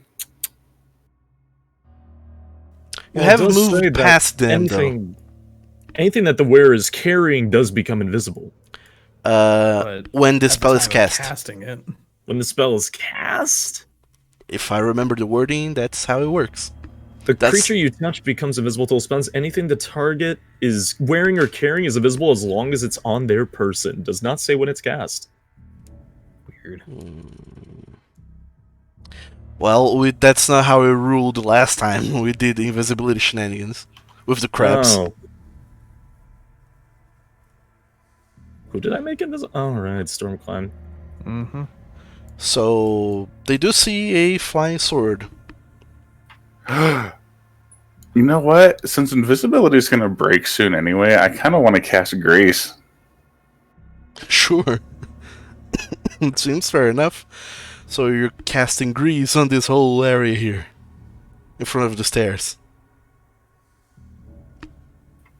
Or under their feet. Let me see. Sure. Maybe. Ooh. Now that I'm looking at it, maybe. Yeah. Shit. Where should I put it? By the way, Clarice, as you, in this rush of adrenaline that fuels you, you remember that there is something else you were here to recover. Not only your rapier, but also documents. You wonder if the wisest move you can do is to leave now and come back later for said documents, or if you should take the opportunity since you're already here and seize it. Yeah, but you do remember your job here is not yet done. Curse me for a fool. I'm gonna go out the door. Alright, after casting grease. Yeah, let me. You know what? I am gonna cast it just under these guys' feet. Okay. Dope. You cast grease. These 2 sets of armor must make dex saves. One of them fails. The other one also fails. Look at that. They fall prone on the ground. That's the wrong icon. I don't know that there's an icon from prone. There used to be, but I lost it. So I'm gonna use this one for now. These 2 sets of armor, they just fall prone on the ground. They don't disassemble or anything, but they do make a very loud clanging noise, and you feel like attention has been drawn to this room with the amount of noise they just made. Oh, jeez.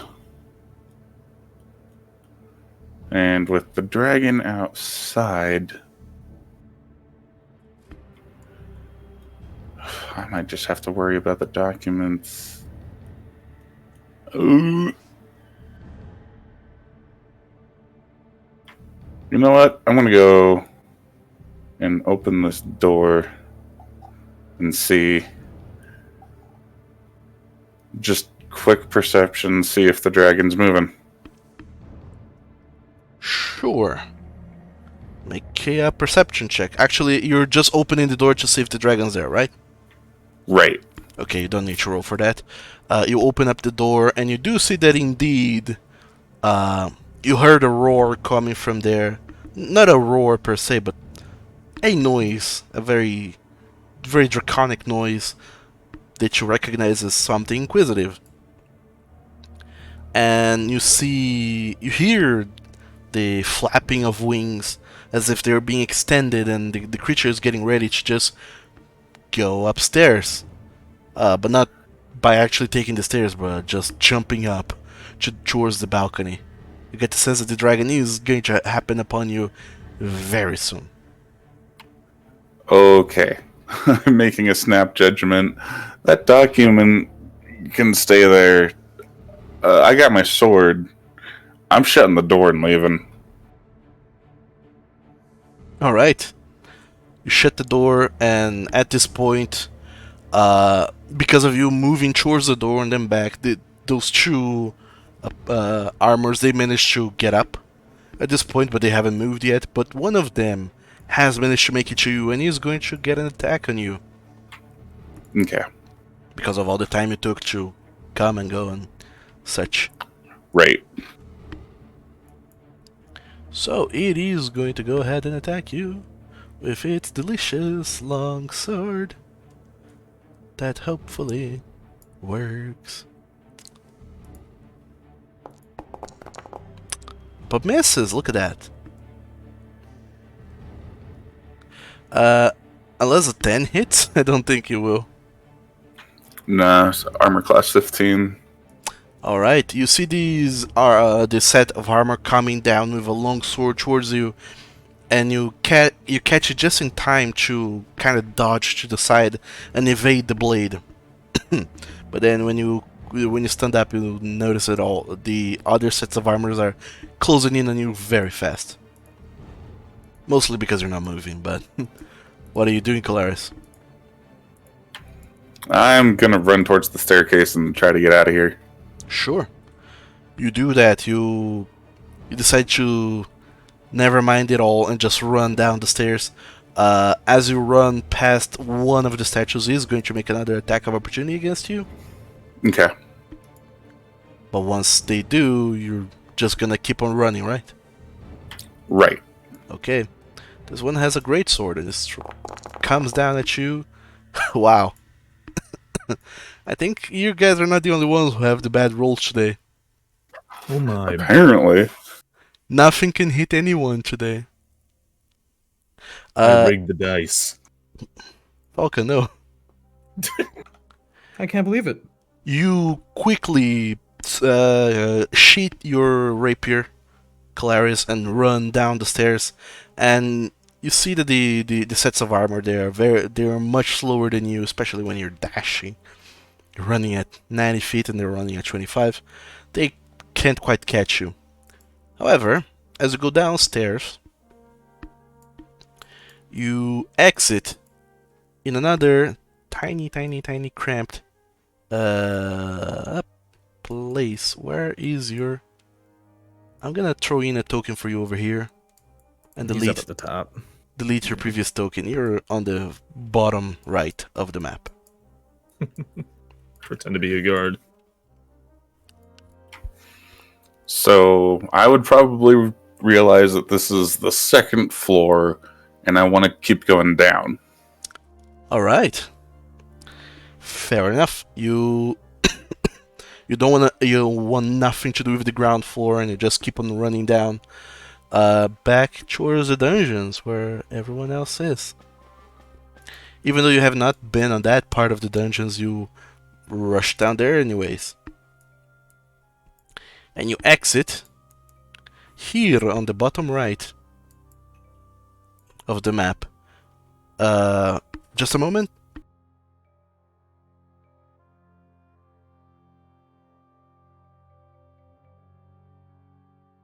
You come out of the stairs, still running. At this point, adrenaline is moving your body, and you see this whole training area.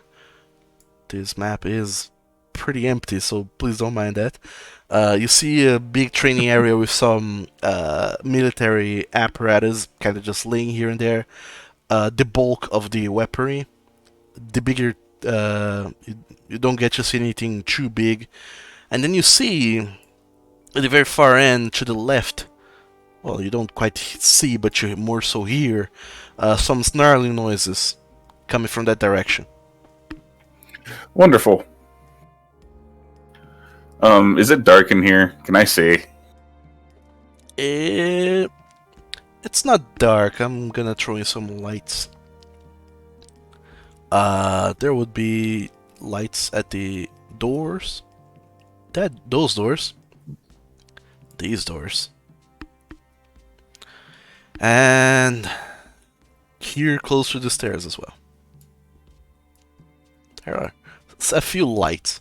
So you get to see all of this, thanks to the lights. You get to see a pair of double doors to the north. And at this point you imagine that will probably lead back to the dungeons. You sort of remember this path that you took when you were brought in to the castle a week ago. And you do also remember, more or less, hearing the same snarling noises coming off of the far-off left side. And you do remember that should be more guard rakes being held there. So, is it from a? Do I hear them from another room, or do I hear them in this room? They are in another room, but there's no doors or anything. There's just like gates. It's kind of like pens, Oh, okay. dog pens, or rather guard drake pens. Okay, I do want to move quietly, so stealthily towards the north double doors. Sure, make a delicious stealth roll. Let's see how they go. Don't curse it. Hey, at least you have a +7. Fair enough. The guard races do seem to be snarling as they have heard some commotion upstairs, very far upstairs, but they don't seem to pay too much mind to you. It seems like they've just don't pay too much mind to you. Some of them don't even quite notice you as you sneak by to the north, get to the set of doors, and as you try to open them, these are locked. Okay, I'm gonna try picking them. Sure, go ahead and make your lock picking roll. And you start hearing some voices coming from the set of stairs behind you, and you start to work on picking this lock as these sets of voices grow louder and louder. Imagine that whoever was on the room on the top floor that you didn't go into, they're coming. They're approaching the stairwell to go upstairs to see what the commotion was, and you keep on working, hoping that they don't come down. And just as the voices start to grow even louder, you manage to pick the lock and unlock the door. Nice. I'm gonna move into the hallway and shut the door behind me. Alright, fair enough. And just further on, you start to recognize this area very well. This is part of the path that you and your newfound friends took when you started to escape this whole prison. This is where you made friends with Pent. This very same corridor. And you recognize your whereabouts now. Right. And so, with my knowledge, they're all still in the kitchen, so that's where I'm gonna go. Fair enough. You do find the party, except for Pent. No, actually, never mind. Pent is with them at this point. You find all 4 of them in the kitchen basement where the storage is, and all of them are just... They seem to be very passionately discussing someone they just captured. Well, hello. Hello. Oh, hello. Did you get your toy? I just kind of brandish it with a big smirk. Hey, I'm proud of you. Can we get the hell out of here now? Please. Yes, but not that way. Okay, Not- which way? I point, Yeah. I motion over my shoulder. Oh, Well. that way.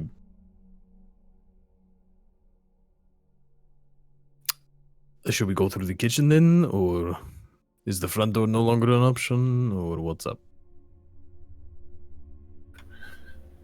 There is a dragon. Oh, He okay. might be distracted. I don't know. We should probably try to move while whatever has happened has happened. You didn't get caught, did you? Not by living things. Well, that's good at least. We can try to make a deal with the guard we lock in the jail. That would require having to go back, and you said something about somebody down there? I activated some armor automatons of some sort. I don't know if it's just them at this point, but the dragon noticed. So let's just assume that we are leaving post haste right now. Should we? Agreed. Up through the kitchen, out through the front door. That is as far the best plan as I can tell. All right, lead the way. You So yeah, move to the next Hell out of floor, here. pick up pen as soon as we can. Right, fair enough. So you're just picking Pent and making a mad dash for it. Yep. Okay, fair enough. Yeah, we got 3 guards. Yeah, not bad. Okay, so because you were pretty stealthy most of the time, and the commotion that you inadvertently made is kind of far away from the main hall. As all of you go up to the ground floor, you do see that the kitchen staff, they seem very surprised to see you all, as they were expecting just the guard, the local guard, to be working on this, on the rat extermination. They didn't expect to see strangers like yourselves here. Exterminators, job's done. You're welcome. The kitchen staff, they kind of just look at you with wide eyes. They don't make any motion whatsoever to stop you or be in your way. They just kind of shrug. They don't they don't shrug. They just kind of stand there. And I imagine you at this point, Colaris, you're leading the party, right? I probably would be because at this point I am familiar with the layout. Mm-hmm. Fair enough. So, all of you then, following Colaris, you find yourselves in a big hall, along with Pent, your friendo.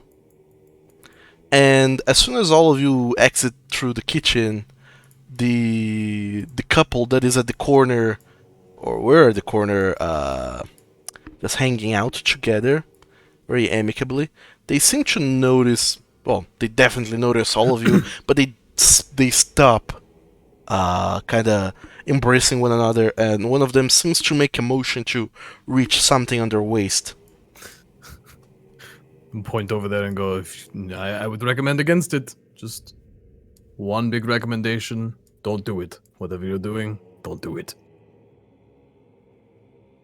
Are you stopping, or are you gonna keep going? I'm saying that while jogging to the door. Get out. I'd recommend not doing that. All right. From. Yeah, we just keep moving. We should leave. Okay. You two both know the boundless throes of you two both know the boundless throes of intimacy and love, and just like kind of slowly dragging Colaris under his arm as they're backing away to the door. And you understand what the heart wants, and the desires that come forth from that. And we leave off into the night as we bid you adieu and wish you farewell on your own romantic journey in life. I just lead into him and play it up. And Yeah, just walk away and let Falcon do the talking. just as you, all 5 of you are going that way, Pent also kind of shoots up a thumbs up and says, "And you all should be without any rats for the foreseeable future. That should be good." I love Pen.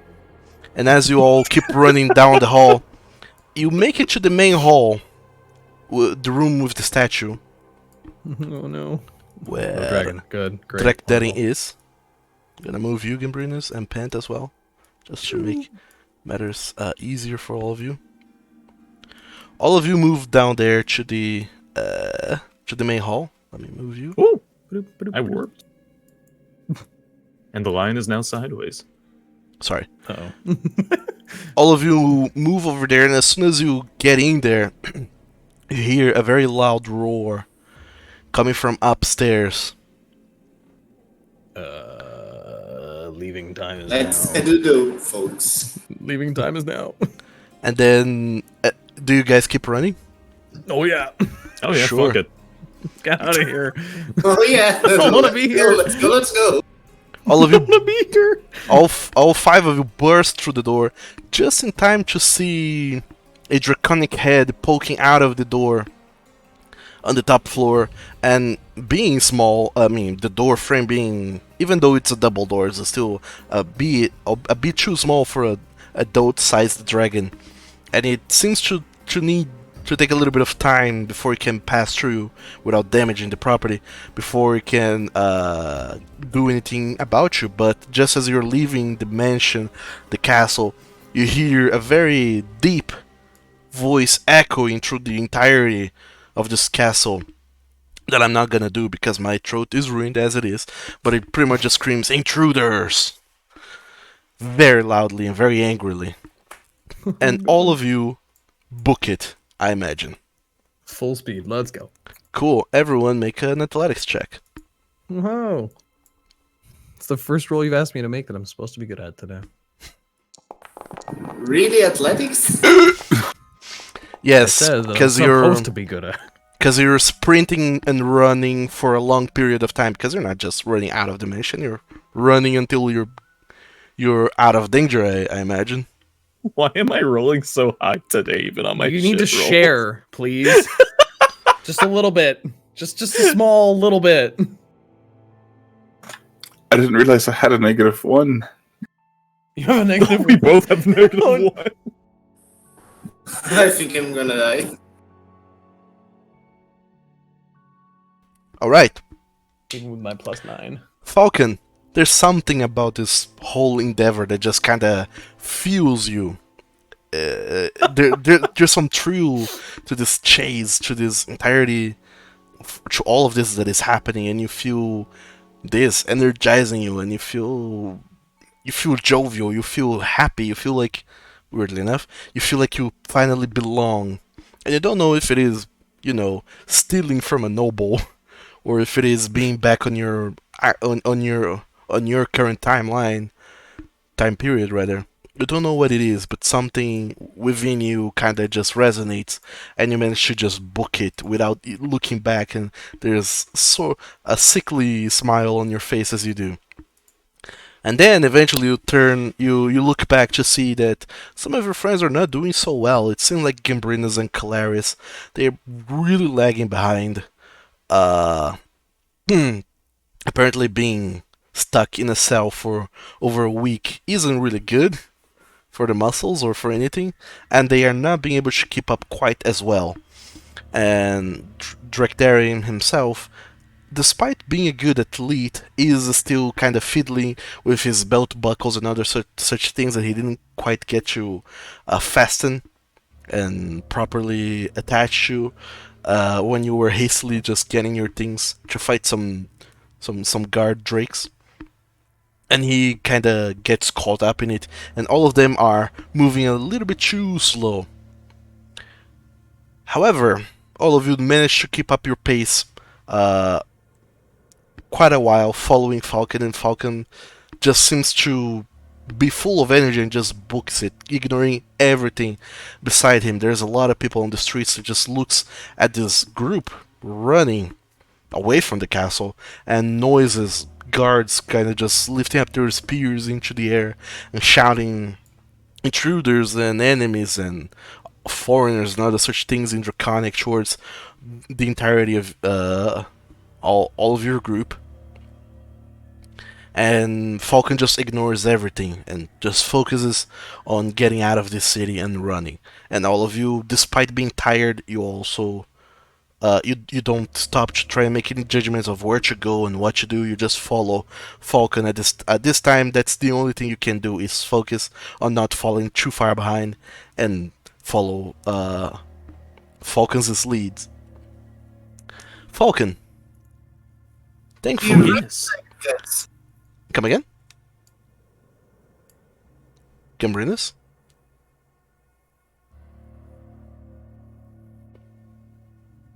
Did you say something? Oh. Oh dear. Anyways, as all of you are running, Falcon, you don't know why it is, but you sense that you should just run off into a direction. Make me a wisdom check. Wisdom. Okay. Oh, just flat wisdom. Okay. Just flat wisdom. What type of roll? Oh. Ah. Oh There boy. it is. What sort of fucked up battle map am I gonna pull up for this? Can I just think about that thought and be like, wait, that was stupid, and then rewind time on my own brain? Sure. Like, wait a second, that idea was stupid. This idea is slightly less stupid. But only slightly. Falcon, you think to yourself, oh, now that I'm out of the city and into this road, there's a big ass forest over there. Maybe I should just run into it. But something in the back of your mind tells you that's stupid. You shouldn't be in a forest. Maybe that is the forest and you want to avoid the forest at all costs. So you try not to go over there. But then you think, maybe I could use the forest as a cover after all, kind of just be on the edge. So you do lead you and your fellows towards the forest, but not full on into the forest, but kind of just coasting it a little bit. You The best bad guys, ideas. We stole his good rolls. We Cool. did. those rolls are gonna Are- kill yeah. you. I knew Yeah. at least one. I mean, it had to happen. If someone else in our party is now rolling above 10, I'm calling absolute BS. So, Falcon, as you are running, eventually you get into the forest, at this point not minding what kind of forest this is or isn't. You just run and kind of trying to coast it, go a little bit deeper into it, but not too much. Trying to always keep the tree line in sight in case you need to yeet out of the forest. And as you start going, you realize that a little bit farther ahead, there seems to be a fence. And you get too close to the fence at some point, and you realize this is the divide for an orchard.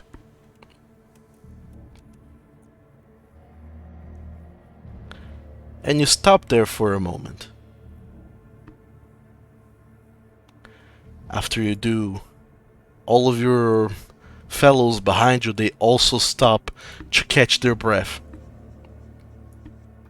Mostly because at this point it seems like Colaris and Gimbrinas are just gonna collapse if they keep on running. Oh no. Where are we going? Can I examine? Can I run a nature check on the forest in front, or the orchard in front of me, in the forest I'm in? Maybe get some knowledge on it. Make an intelligence check. Okay. Straight up intelligence. Jujun. Ooh.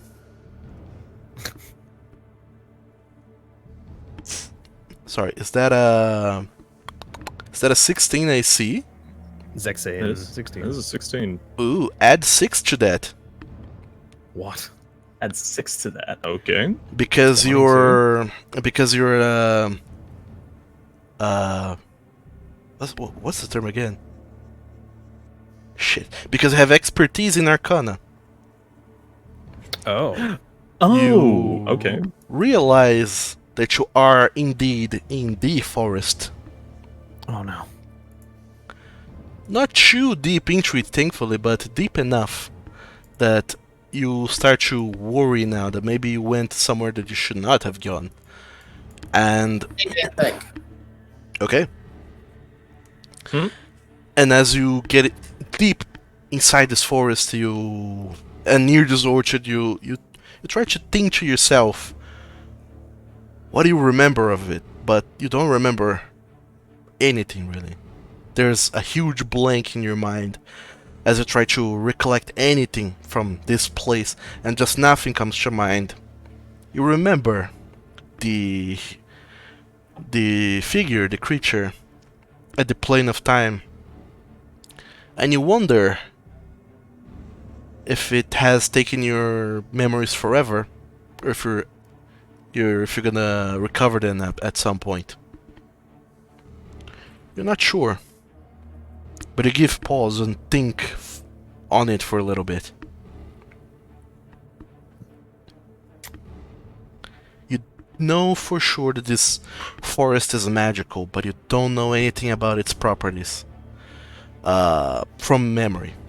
However, thanks to your very high Arcana check, you know that this orchard is within the area of this forest, and this forest is you sense something in the air, something you have felt before. It's a weird sensation of when magic is volatile and hard to control. You get the sense that there's something about magic cast in this forest that doesn't go quite as it should be. You fear that if you cast some spell here, a wild magic effect might happen.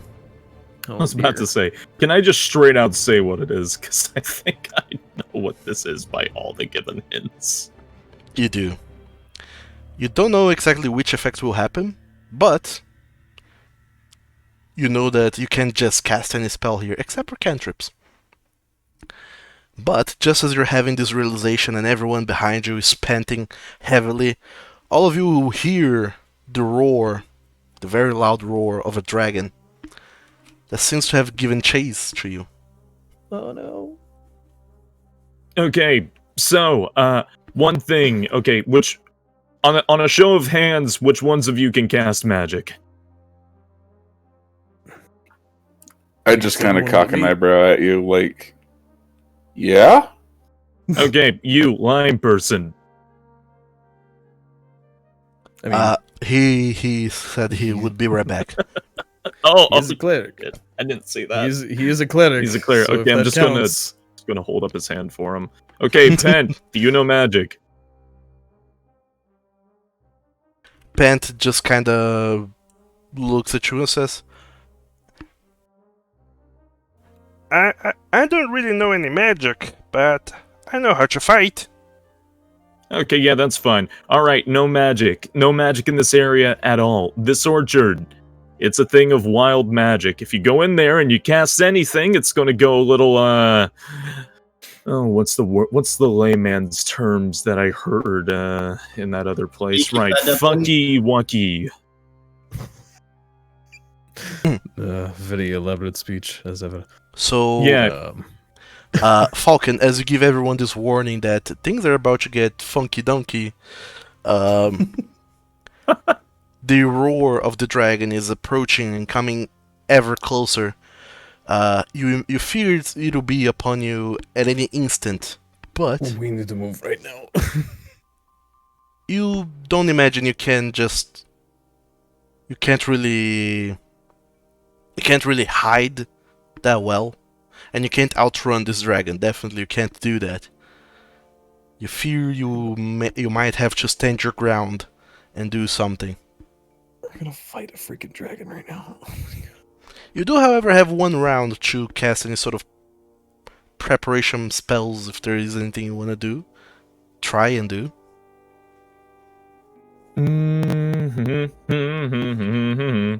How big's the So- orchard? I don't really know. Are we going to stay out of said orchard and fight? Can I try and ascertain how fast a dragon can fly with my book smarts? Sure. A dragon, that would be an Arcana check. Okay. Oh yeah. Oh Does boy. a 30 tell me anything? Yes, it tells you plenty. You're now omniscient. Thanks to what Pent was able to tell you, this is a silver dragon, an adult, no less. It is immune to cold, as it attacks with cold. It is big as fuck. It can fly at a speed of 80 feet. Fuck. Yeah, not outrunning that. And on top of that, it is there's this thing it can do that you heard. You're not entirely sure what it is, but you heard it can do something called legendary actions. Just What are legendary actions? Wonderful. I heard about this mystical thing called legendary actions. And what the hell does that mean? It can do that. This dragon. Okay, so we're just fighting then, right? Is that what we're doing? We're I not don't know if we running. can actually fight a dragon. Unless you can spontaneously teleport us, I don't see any other options. I can spontaneously teleport one of you. And not far enough away for the dragon to not catch up to us. So, does not sound like a plan. We can't outrun the dragon. We can't outfly the dragon. We can't hide from the dragon. So what other options do we have against the dragon? Just fighting. Maybe we can hit it hard enough to scare it off. Ask him very kindly not to fight. Actually, wait a second. It's a Also an silver option. dragon. Silver dragons are nice. We can just probably talk to it, maybe. Maybe. Maybe. We can start with that. On a show of hands, who doesn't speak Draconic? Everyone looks at the lion. Everyone looks at the lion. There are 4 dragon men and a lion. Do you speak Draconic, Gambrinus? I actually think I do. Let me see my sheets. If you do, that's You actually? ridiculous. I just say in Draconic, don't you lie to us.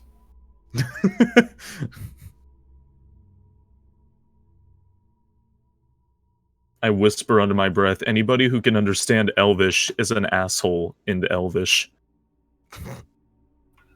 I just Elvish. Oh, the lion speaks Elvish. Good to know. I glower at you.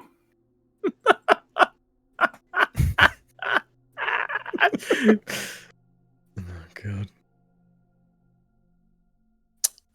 Okay. So, any I- prep, or are we doing Yeah, this? I'm looking through the bag right now, being like, what can I use against the dragon? Sorry, Gambrinus? I couldn't find in my character sheet my languages, but I remember I had one slot open. So if I hadn't Draconic, I got Draconic now. Okay. Okay. So, you remember you do speak Draconic after all. Hey, Jack Darren, you're basically a dragon now, right? Kinda. I'm like a third of the way, yeah. Why? How are you at flirting? Falcon. Why are you asking that? I am not going to flirt with a dragon. What do you think I'm asking? Listen, we need options. We need options. And I'm thinking of options. I can try. Okay, that is now on our list of options. Gonna just write all these down. It's Lord. Falcon's list of things we can do before we die. Oh boy, it can't be very long.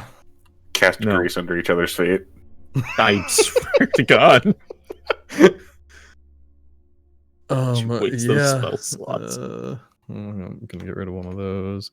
I have very few things in the bag that would be useful. I have a healing potion, a couple oils of slipperiness, a potion of growth, which is handy, but See, maybe he not can right do it now. too. Wait, you have a potion of growth? I do. We can make you the size of a dragon. For a little while. Make you flirt with the dragon. I feel like this is just one of your personal fantasies, and you're really excited to see this acted out. I don't know what you're talking about, Falcon says with a grin on his face. Okay, that's plan like F. Let's figure out plan A through like G now. Alright, so we're all going to talk to the dragon. Is that our plan? I think it's not a bad idea, unless it comes in and, immediately attacks, in which case, probably just fight. Okay, But talking is good. talking is good. Talking is very good. We'll start with Hey. talking, and if it advances beyond that, I guess I can try flirting with it. Here's another fun thing. We should like spread out. No, Yeah. really. No, really. Ice breath. Ice breath. It can make legendary actions. I don't even know. That's something you read in a book somewhere. That's what it said. I was reading the book and it said, "Warning may cause legendary action." I feel like that's... Yeah, you need to read better books. I think he just misread allergic reactions. Do you think That they have an seems allergic more logical. reaction? I wouldn't Maybe know for to smart what. You're asses. the Arcana Master here. Perhaps they're unusually allergic to black-scaled smart-ass dragons like yourself. I do not know if they have an allergic reaction. Okay, Alright. all right, but we have a plan. We have a plan. Talk first, and then maybe fight if that does not go well. Okay, all right. Still hoping to try Plan F. So the plan is talk, flirt, and fight. I mean, that sounds like a good Friday night for me. Anything we can make into a flag. A flag? A flag. Why a flag? So we can write SOS in Draconic.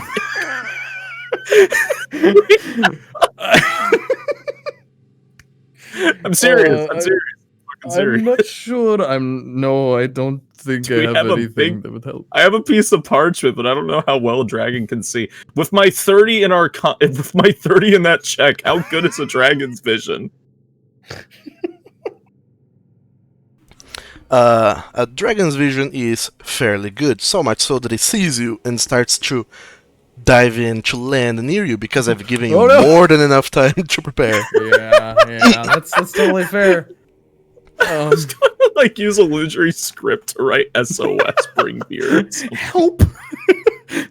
So all of you just brace yourselves as best as you can when the opposite of not of out of nowhere, totally fully of somewhere, you see a gigantic black not black white It's not a black dragon. silvery blur in the sky that just starts to descend faster and faster towards you, and then just as it's about to crash onto the ground, it just flaps its wings several times, breaking or rather decelerating in the air and sending very large gusts of wind that almost picks you all off of your feet, and then it finally lands on the ground next to you all. Let's out. Sorry. Let's out. Just a moment. It's okay. Take your Don't time. Yeah, don't die, please. We like you. I like you. Understatement. Also, I love how it's called Plan F for flirt. Yeah, that's what I was thinking. I didn't want to I'm say glad it. I was everyone hoping- noticed this. I was hoping to play that card later. I was hoping Drac didn't know. Yep. No, I knew. I was there. I mean, I he am might not. so He was proud of thinking you. like player me is like F for flirt, but character is okay. That's like the last plan. Let's figure out A, B, C, D, E first. F is for. Back. F is for a lot of things. So You alright, Doug? I am. I just long coughing fits. Anyway, this Durgan lands, lets out a mighty roar, and pretend I'm talking this in a much raspier, deeper voice. Intruders, you have escaped my domain. How dare you? I think this is all one very big misunderstanding. If we could just stop and talk about it for just 5 minutes, Silence! I'm sure we can come to an You are my prey. You are my captives. You had no business thinking you had the right to leave. But I like to think of myself as generous. And now I'll allow you to come back into your cells, if you offer me one of you as a sacrifice. Wait. So you want a sacrifice to put us back into the cells? This which you have done is a great disrespect that won't be tolerated. And one of you will be put in the gallows to make a fine example of what happens to those that run. Hold that note.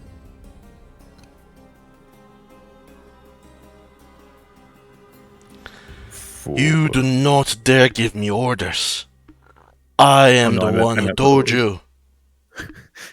Give No, me I meant one of you literally. as a sacrifice, and I'll let you, the rest of you, return unharmed. Wait, are you I meant the literally owner my of foot the got stuck. castle, or do you work for the owner of the castle?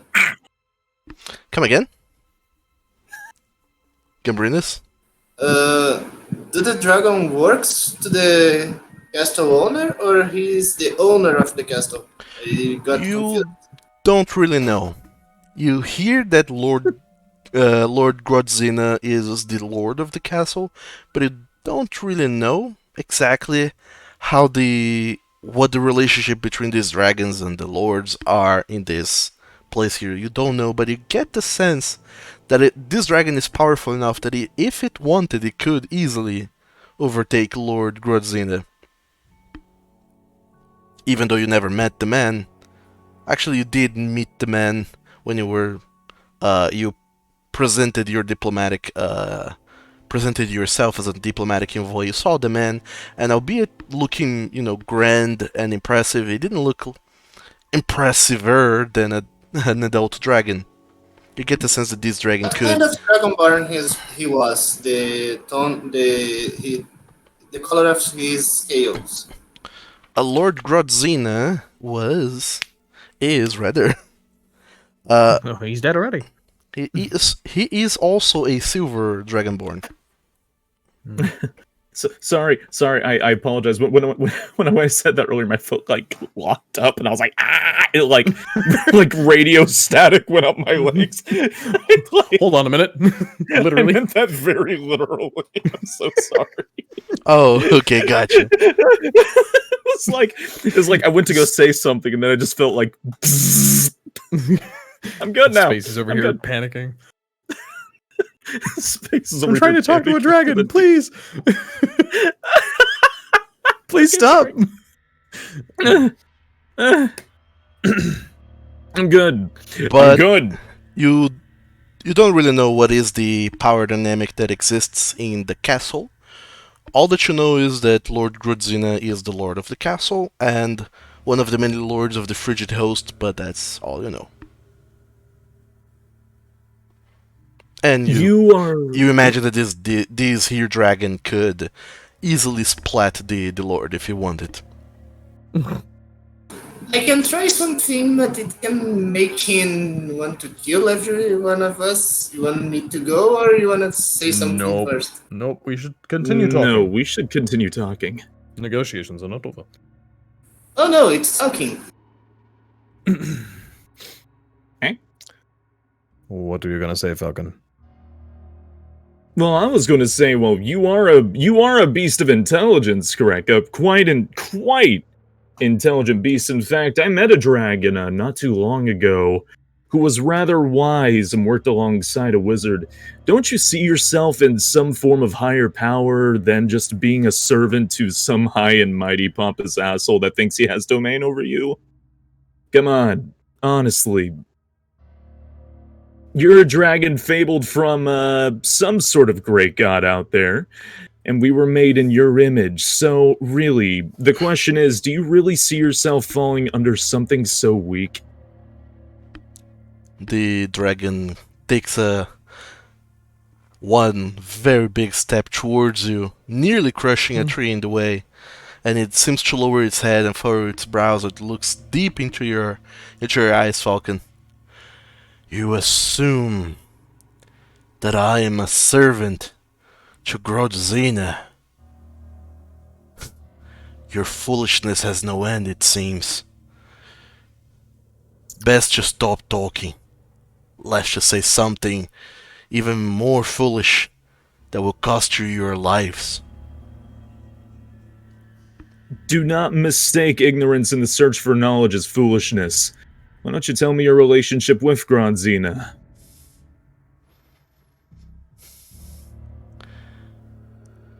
You wish to know too much for a prisoner.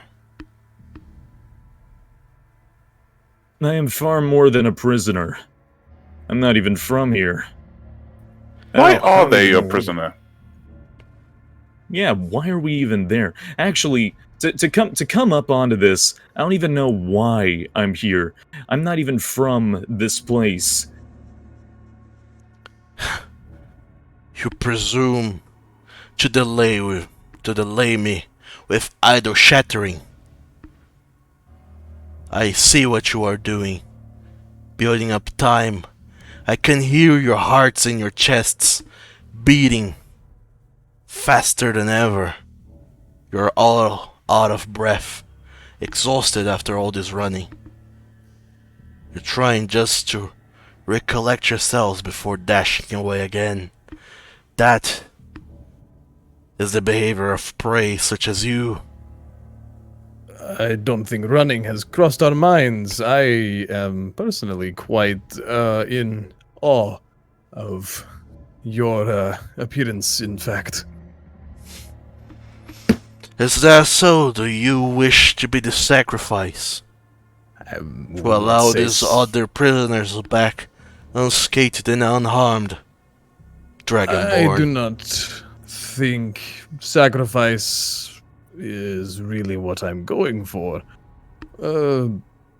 Perhaps there's a different way to appease you outside of such paltry things as prisoners. Dragons, much more powerful. It's just one castle, isn't it? Why care about 4 prisoners? This is not just 4 prisoners. I have in my troll a son of the Delmirevs and a son of the Dokus, a priest from other lands, come here wishing to know our secrets. And you, warrior, I don't know where you are from,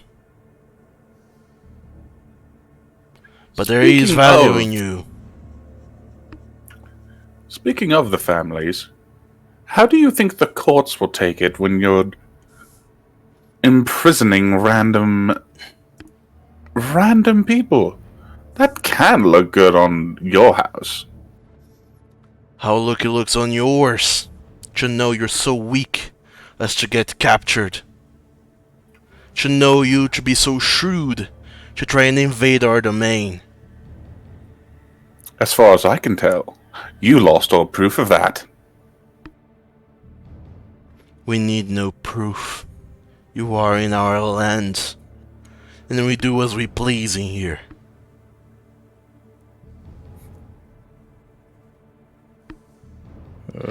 Now, Look at the rest of the group and be like, are we doing the thing? enough chatter. I'm tired of this. If you can't choose for yourselves, then I will make a choice. And Faltanan the dragon, he extends one of his paws with very long claws and starts padding around all 5 of you, kind of just brushing its claws on the ground close to you, leaving very large raking marks on the ground as it pads around all 5 of you, just looking at you and snarling, trying to decide itself on who of you is going to be the tastiest sacrifice to make. You know, if you're looking for a better candidate, I'm infused with your own kin's blood. If that's not interesting to you, I don't know what would be.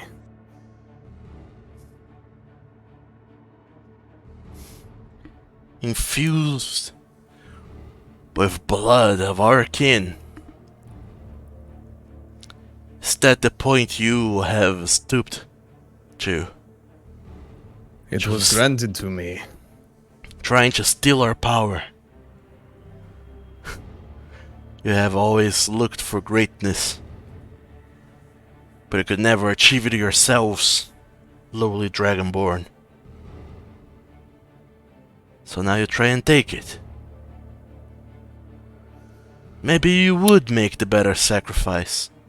Show them what happens to those who run, and those who think they can take whatever they want. And then it starts padding back to you, shaking the ground as it does. And now it gets really close to you, and you can feel the air around you, Draktharian, getting incredibly cold as its snout gets very close to the entirety of you, and it starts sniffing at you and looking at you with its eye from practically inches to it. And it seems to recognize something draconic, more raw within you.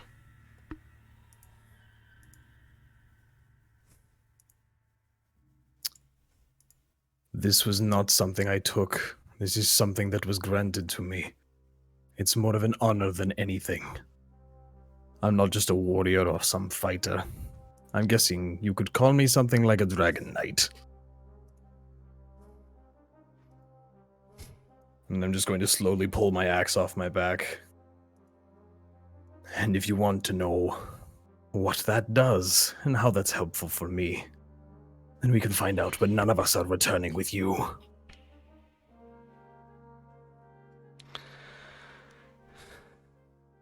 It seems to let out a shrewd smile as it looks at you, unsheathing your axe and getting it in your hands.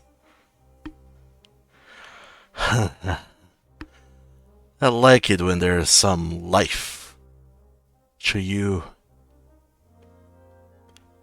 My only wish is that you could be less arrogant. You think you can cheat, deceive, and do as you want. But not quite. You were born to serve us. That is how it has always been. And that is how it's going to keep on being forever and ever.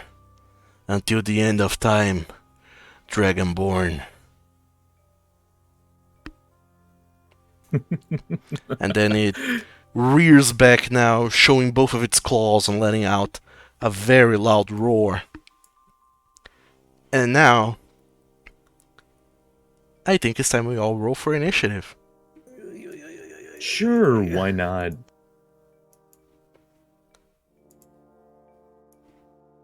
Please don't screw me over, dice. This time, please. Okay, that was not great.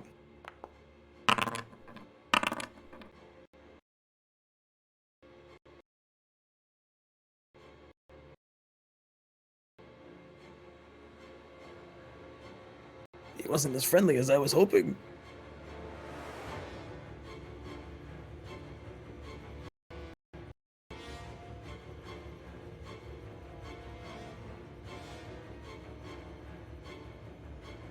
Alright, You suck at fitting. I wasn't. look on the bright side. You all beat it in initiative. Yeah, thank goodness. So, Falcon, thankfully you're up first. What are you doing? Just measuring out some things and pulling out his staff and pointing it towards the dragon. Oh no. Oh boy. You know, I've seen a world where there's far less of you. And now that I've seen a fine display of your ignorance, I'm starting to see why that is. And I'm going to cast Blight. Yeah. Wonderful. Wait a moment. Blight.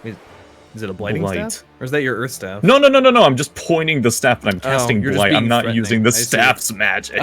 Be No, like, I'm wait. just being threatening. He's posturing. Yeah, no, I Gotcha. don't have a staff of Blight, I promise. You're flexing. Okay, do you have Blight? I do have Blight. Oh, who knew?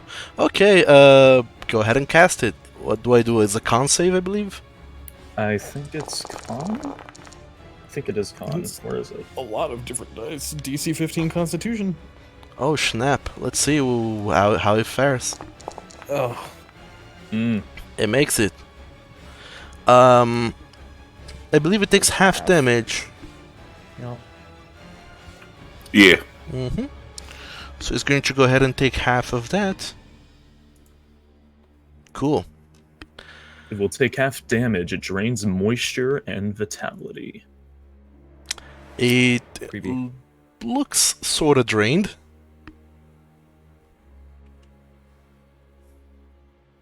Coming out the gate with good damage. Are you doing anything else, Falcon? Yes, actually, I am going to... Run away!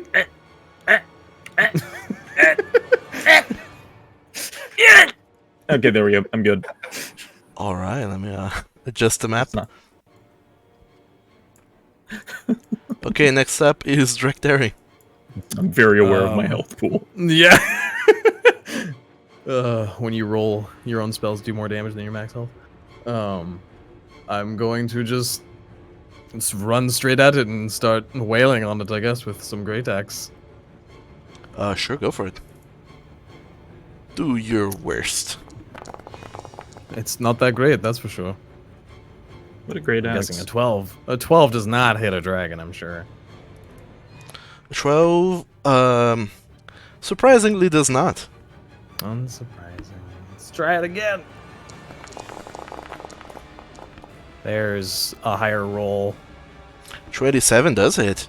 For 7 points of damage. Slashing, no less. But with my feet, I can re-roll that 1 on the Ooh. damage to make it something that isn't a 1, hopefully. What Please. feat is that again? That is my great weapon fighting style. Ah, that's a feature. It's different from feats. Yeah, sorry. Sure, go ahead and reroll that 1 plus 6. 1d12 plus 6, that is. Boop, boop, beep. That's a little better. 11. 11. 11. Oh boy. Sure, 11 points of damage. To the Is this a Dirk. bonus action? This is not. Okay. And it's my turn. I forgot I need a dice to keep track of legendary actions. They're a thing. Did you move the dragon? He scooted the dragon over 1. Did I? I shouldn't He have. did. I Sorry. moved You up did. a bit. Did a little scoop. Wait, Did the here? scoot. He was there. Yeah, that's where he was. Sorry. I'm just moving all of the noticed. things at once here. Oh no, you're good. It's keybinds. It's all BS. Okay. Pent is going to try and shoot the Derg with his longbow. And he hits, look at that. For 5 whole points of damage. Wow. And then Pent just runs into the orchard That's fair. You don't use magic. He fine. and sort of just hides behind one of the just hides behind the fence. Gambrinus.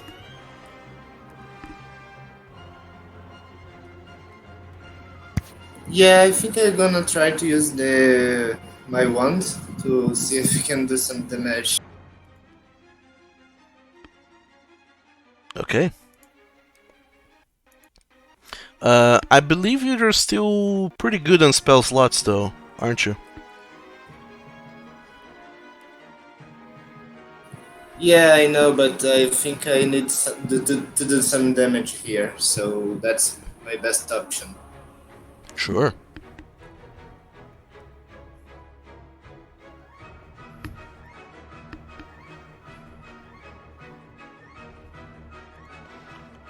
Since we're here, let me read something on legendary actions. Probably good to know. Yes, I wonder if it can take legendary actions before it gets to its turn. It can take legendary actions whenever it wants. That's the point It of a has to legendary be action. at the end of another creature's turn. Yes. Yeah, I don't but think it works at its turn, but it works at the end of anybody else's turn. Yes. if surprised, it can't use one until after its first run in the combat. It is not surprised, so it can. Yep. Good to know. Yeah. Gambrinus?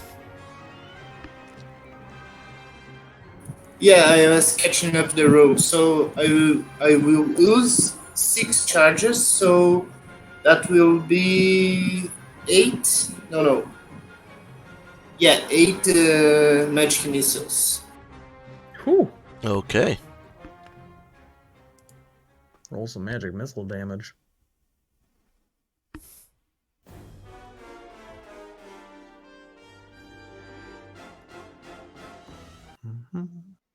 So we can go ahead and roll for that. It automatically hits. And it's up to you if you want to roll individual dice or roll just the one and multiply it. He seems to have rolled individual dice. Okay, 29 points of damage straight towards the Durgan. Okay, several blasts of arcane energy start spouting the shiny scales of this Durgan. 8 to be exact. Are you doing anything else, Gimbrinus? Moving or bonus actioning something?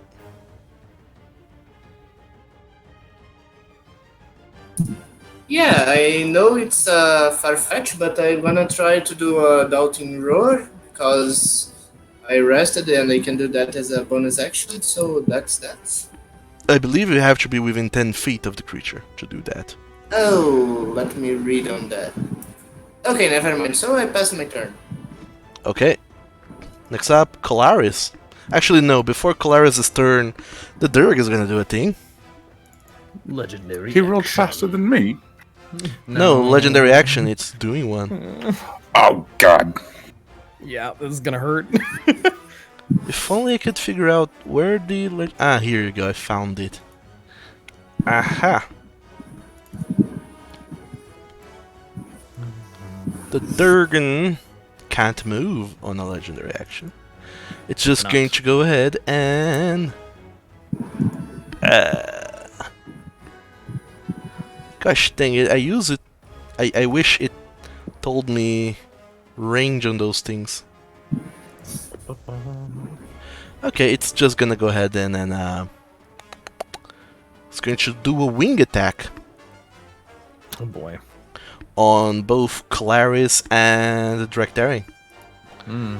I need the two of you to make a dexterity saving throw. DC 22, Colaris, you have advantage because of Uncanny Dodge, I believe. No, Uncanny Dodge. Or I evasion, can rather. use my... Evasion works different. Evasion is for dexterity saving throws. Yeah, But it's just but- if you succeed it or fail it, it's no damage still. It'll be Ah, sorry. So, if that was a failure, I still take half damage. Yeah. It was a failure. So, both of you suffer 13 points of damage, Ouch. and you are knocked prone. Oh, boo.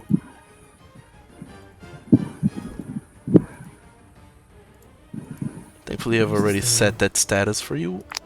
Should be prone.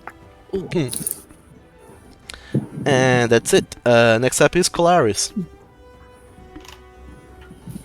Is it a full action to stand up from No, prone? it's half your movement. So 15 feet. Oh, half my movement. Okay. So I'll go unprone. Mm-hmm. If it were a full action, prone would be really nasty. That would suck. Prone would Totally. not be fun. And then this is apparently 15 feet. Yes.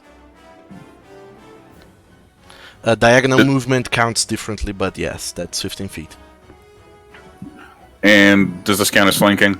It does, yes. You are flanking.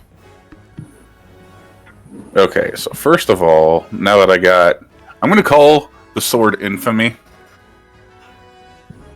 Good Sure. choice. You pull and out. that's just my rapier, right? You pull out Infamy from its sheath. It feels right in your hand, and it feels like this is the moment. You all were waiting for you to be able to use it. You probably didn't expect to use it so soon after retrieving it, but you have it, and this seems like the best moment to make use of it. Don't mind me, I'm just doing math.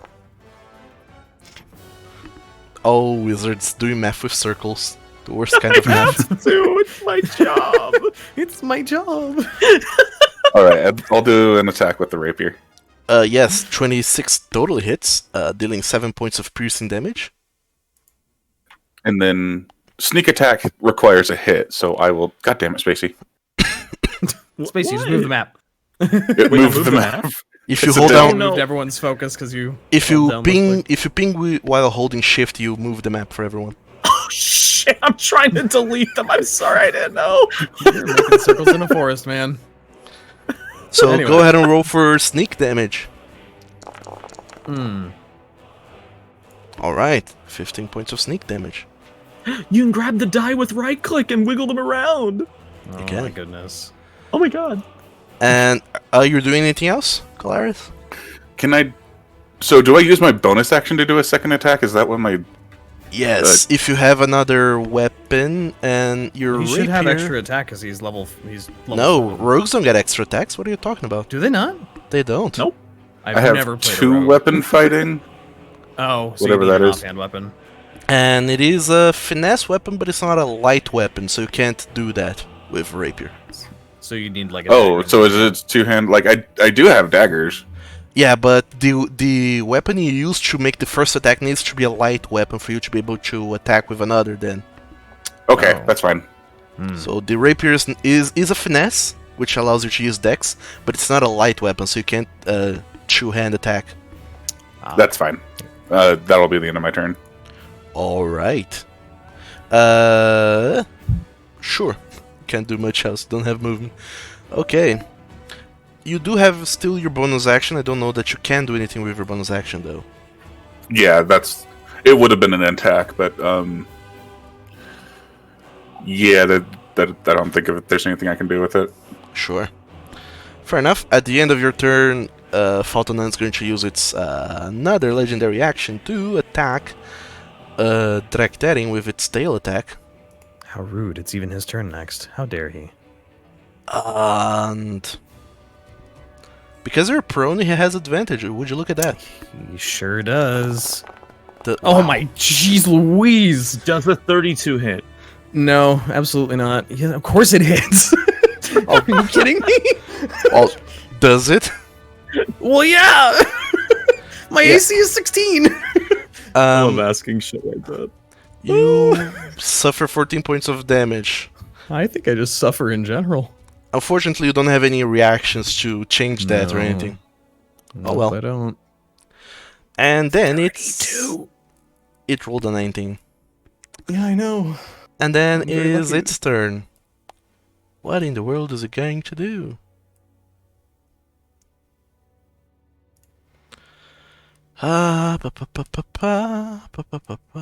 Wow, you're all spread out.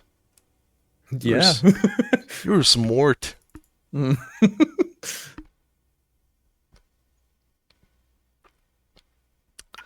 Oh, did we do the plus damage from the flanking? It's just plus to hit. You just Oh, have okay. a That's additional fair. 2-hit. Alright, it's going to try and move here behind Clarice. So, Drakdarian, you do get to make an attack of opportunity if you want. Do I do it at disadvantage? No. Yes, I do. Do you? Yeah, because I'm prone. Prone causes you to have disadvantage on melee attacks. Or on attack rolls in general, rather. Does it? Yeah. For opportunity? Yeah, just in general. All attack rolls are at disadvantage if you're prone.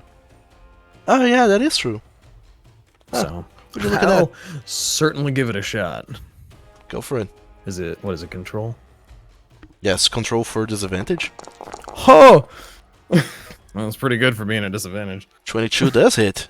You do Yeah. a 12 damage. you do a nasty sort of like a what's it called, breakdance spin on the ground, spinning your axe around, coming down on the man, and cutting him a little bit, cutting him up a little bit.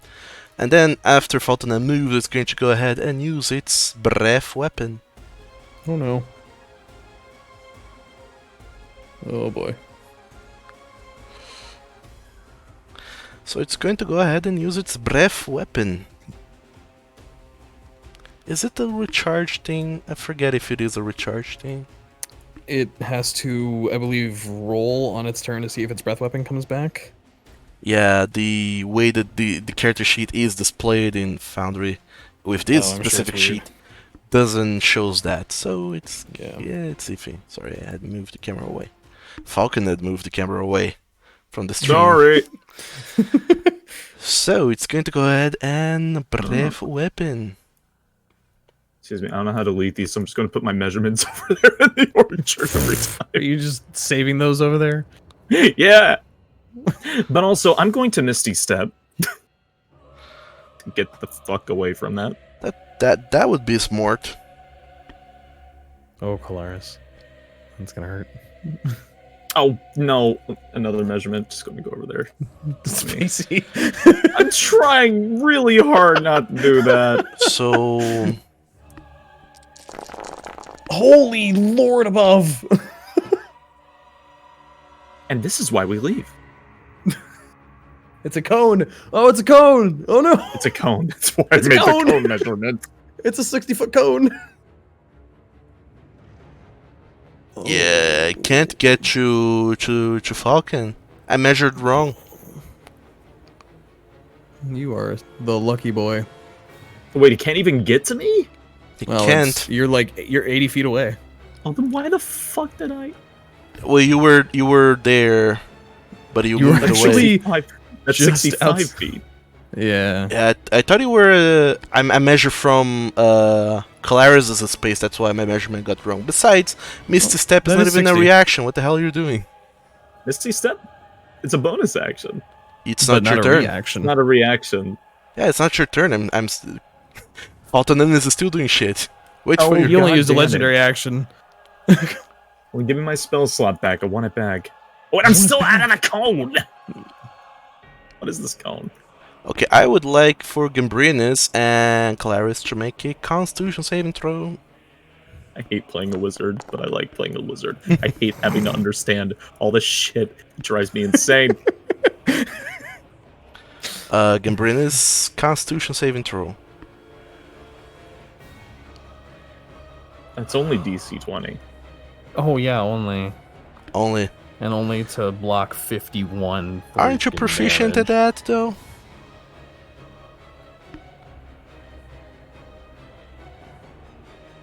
Gambrinus? Is rolling. The I think it just takes time to come from Oh. it's coming from D&D Beyond. coming from the beyond. From the I beyond. Rogue saves are dex intelligence, so. Oh my goodness, Oh, just shit. save. Wow. Oh, good lord. How you actually saved that? You're That's a lucky good boy. because then he can heal the rogue. Gambrinus, you take 25 points of cold damage. Colaris, you take a shitload. Still hurt. You're down to 0 hit points and unconscious. I don't even have this spell. I don't know that I have a good unconscious. There we go, unconscious. So here, watch as I delete my measurement. You go to the measurement controls tool, and then whichever one you have selected, it doesn't really matters.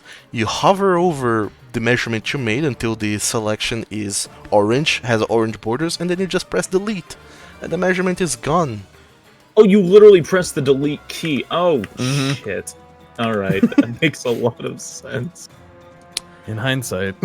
And then Faltonen does nothing with the remainder of its movements or anything, so that's its turn. Next up is Falcon. It regains its legendary actions though. this? What is this? Hold on, let me just reread. Which of my spells does this? Okay, alright, hold on. Rulers. I can just imagine every 5 seconds in a campaign, a wizard, like, stopping, like, walking around a battlefield just to, like, do ruler measurements. Because that is my life. No, Just doing that thing where they put one foot in front of the other to measure distance. Just everyone's watching. That's why you spend so long in academia. Half your training is just geometry. So not Really? fuck shit up. Geometry. You know why I thought Misty Step was a reaction? Because I used it as one really early on. No, I didn't use it as one. I used it as a second spell early on because I didn't know you could cast 2 spells in one turn because the player's handbook is a liar. Fireball. Wait, no, hold on, wait, hold on. We just It is the answer to most things. Get For that ruler out. That's a box. Okay, we just. Okay, I need to measure out 25. Please don't. Not there. Don't do that. Please don't. I can put it here. Okay, alright, and that is according to my measurements.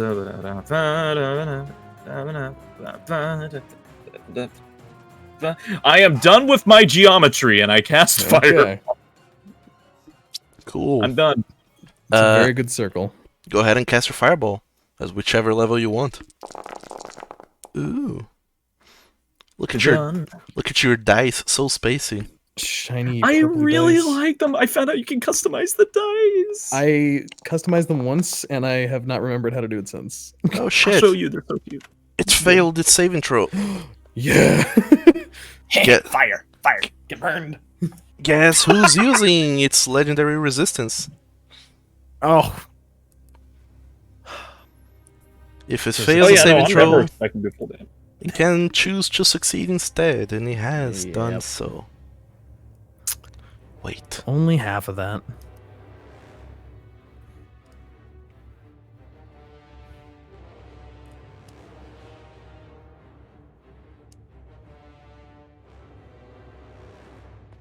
Wait. What? Oh no, yeah, it already has all of its legendary actions. I wasn't sure when it recharges. Now I know. Okay, Falcon, that's your fireball. It suffers half damage from that. And let me do quick maths.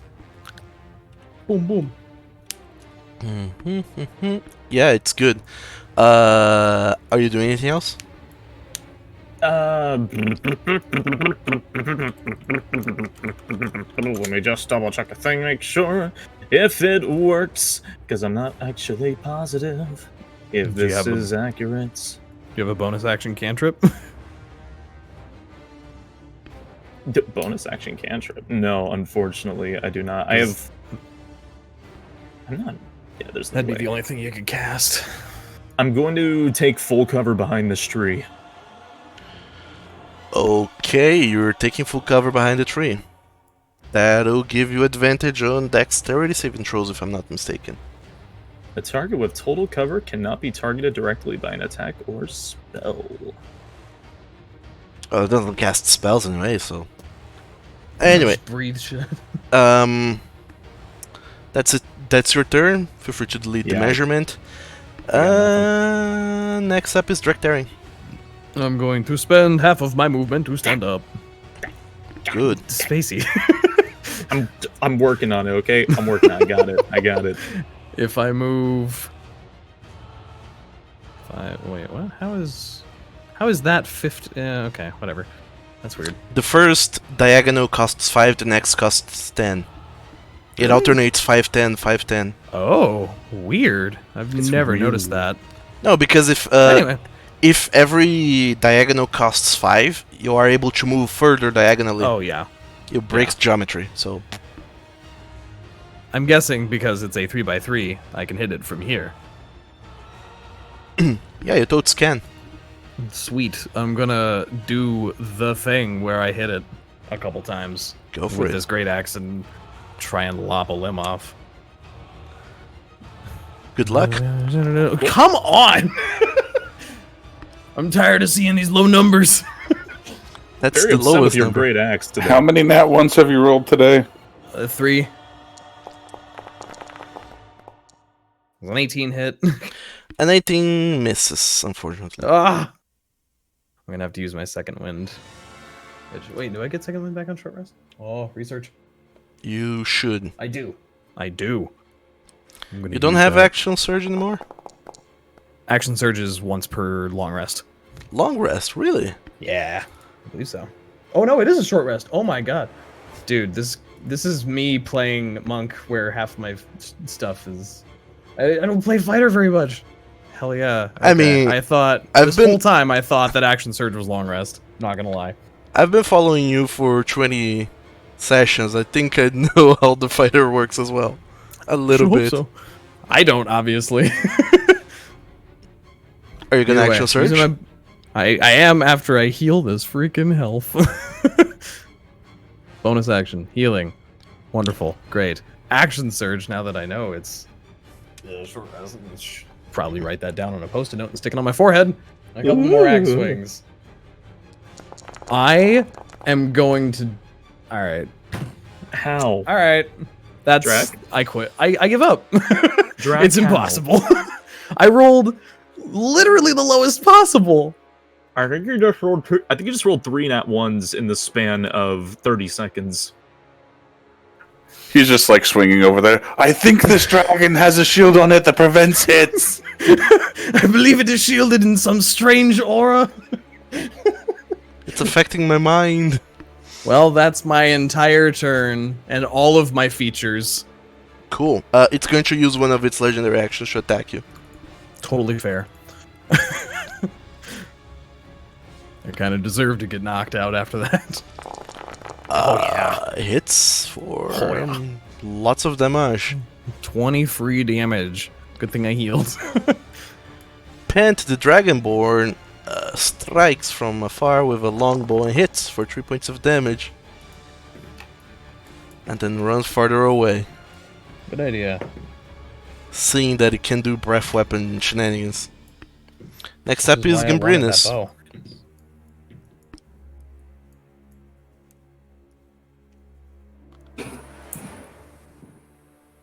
It's me. It's my time to shine, I guess. Go, shine. You sunshine child. Bring hope to this poor people. They need it. So, as a bonus action, I will use Healing Word on Colaris. Mm-hmm.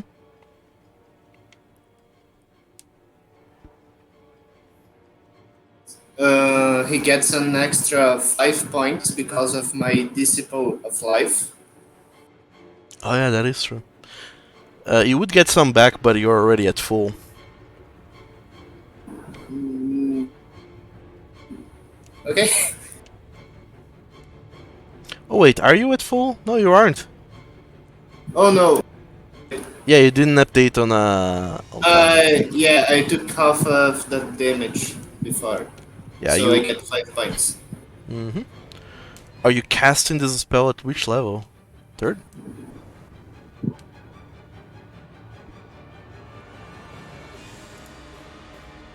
I forget.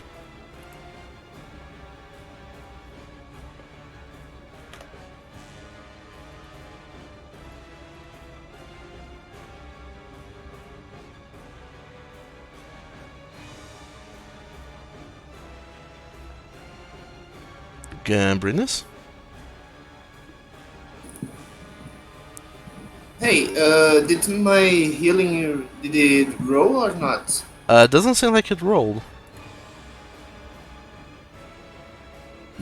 Okay, I'm It's gonna also try sitting it in again. D&D Beyond, just not rolling. Yeah, nothing rolled on D&D Beyond as well.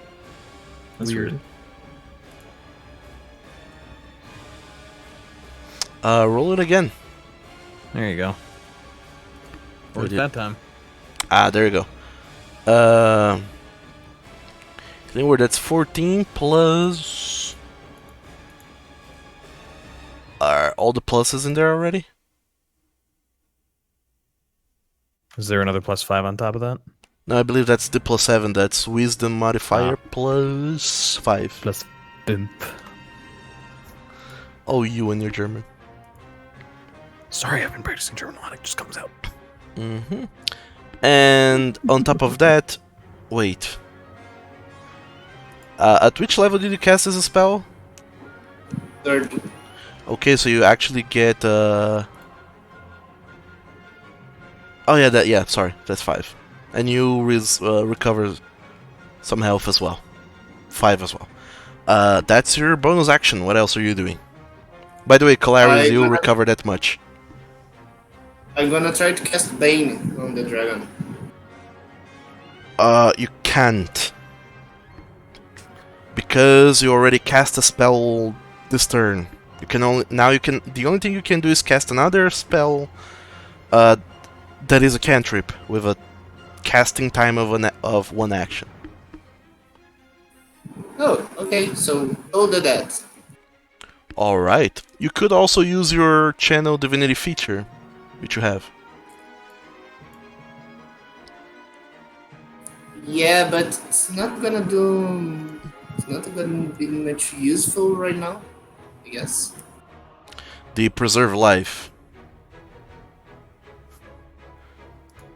Oh, but it's up to you. You can do either. Well, you can do one or the other. Yeah, but the preserve life I can't go beyond half their maximum health, and it's kind of close to that. Oh yeah, true. Fair enough. I was thinking that, but it has a limit. It's a little heal, but not much. Sure. It's not. I rather told that. Okay, go for Toad the Dead.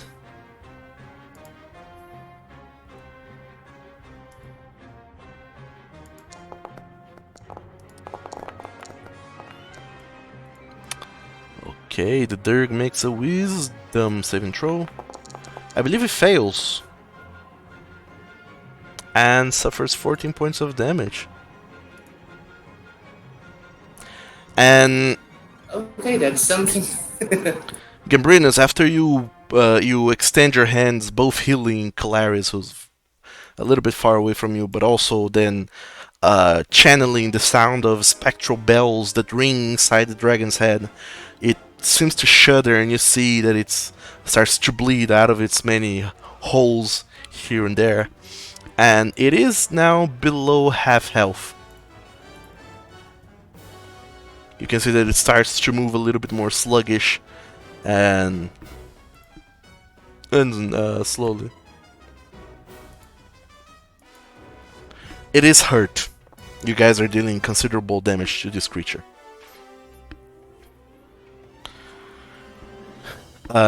Is that your turn? You still have 35 feet of movement. Can I try to say something instead of doing something else? You already used your action and bonus action. Okay, I was gonna just say something, but never mind that. So I pass. Okay. Next up is Calaris. You're prone on the ground in front of the dragon. All right. Let me see. They 15. Okay, I'll move what I can. And then is the rapier I have in my inventory the weapon, or is it something else? Wait, let me check. On D&D Beyond, you mean? Oh, sorry, on Foundry. Yeah. Oh, it might not be the right one.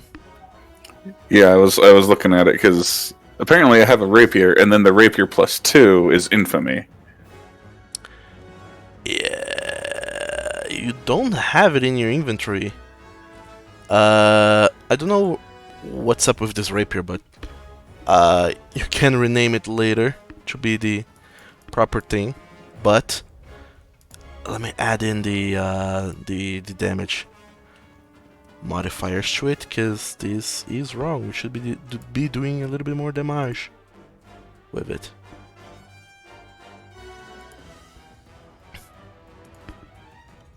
Okay. Now it should be right, I hope. All right, yeah, that looks better. I'll just do an attack with the rapier. Okay, you're no longer prone.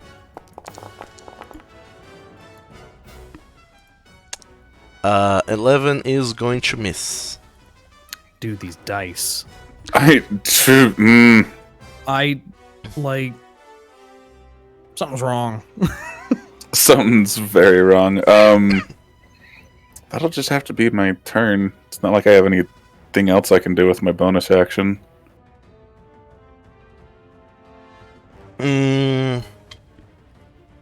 Yeah. Unfortunately, I don't think you have. Where's... Let me just open up the character sheet for the Durgan real quick. On old trusty D&D Beyond. Because I wanna see about its breath weapon. Regardless, it's gonna use its legendary action to attack you, Drakdaring, one more time. After Calaris' turn. Yeah, Oh, boy. ends my turn. Da-ba-da-ba-da. Tail attack on Drakdaring. Please That stop. hits. Ouch. I'm not looking good. Drakdaring and Calaris are both below half health. And let's see, breath weapon. Da-ba-da-ba-da.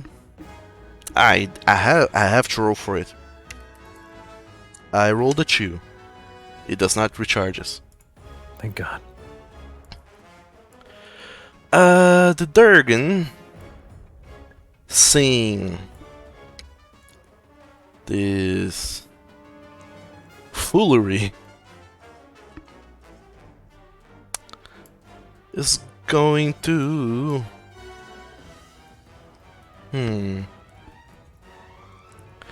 Yeah, it's going to go ahead and attack both Drakdaring and Calaris. So Drakdaring, it's going to make a multi-attack. Can't wait. First, it's going to try and bite you. Mm-hmm. Oh my goodness. See ya. You are super down. I'm super KO'd. Go to sleep, son. Good night. Next step is going to try and claw at you, Calaris. 16 versus your AC. 15 It hits for 12 points of damage. with uncanny dodge. I can do that. I can half that. Choose 6.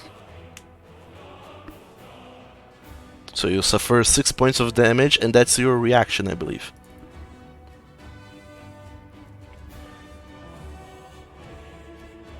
Right? All right. Okay, next up is going to try another claw attack, sorry. This time it hits. For 16. I'm down. Good. It's then going to go ahead, leaving the both of you behind, and is going to fly over to... you guessed it. It lands in front of Falcon. But that's its turn. Can't do much else now. Okay, Falcon, you're up.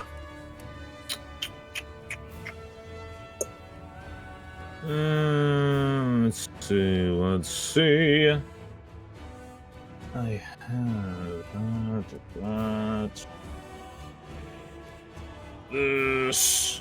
You have many spells, you have a staff. You probably have some other items in your inventory. I do have exactly those things. And I'm going to use Staff of Erupting Earth on the dragon. Alright, how many charges Okay. are you using? using? No, don't melee it. That's that which you rolled is how many charges it recovers early at dawn. You have to choose how many charges you want to use. Let's see. Let me just reread this thing. You can use 3 charges to cast the spell, Erupting Earth, and then you can use 1 more charge to upcast it by 1 level. It has 6 charges. If you cast the last charge, there's a 5% chance your staff becomes dust. It does cast the spell, but you lose the staff. Yeah, 3 charges per spell level up to 6. So it goes up to That's written wrong. It's 1 charge per spell level. Oh, okay.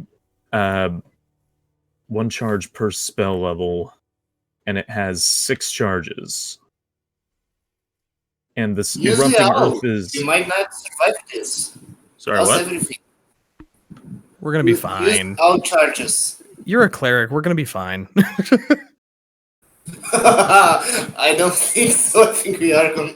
It's fine. It's fine. Don't panic. I'm going to cast. I'm going to use 3 charges to get the maximum 6 level shot. Are you using all charges? I think it's. It says I can go up to 6th, and it starts at level. Erupting Earth is level 3, so I think I can only bring it up to level 6 damage. Yeah. But you're using all 6 charges then. I thought I was only using 3 charges. No, it's 3 charges to cast it at 3rd level, 4 charges to cast at 4th, 5 charges to cast at 5th, and all 6 charges to cast at 6th level. Oh, okay, yeah, I'm going to cast the entire thing. Alright.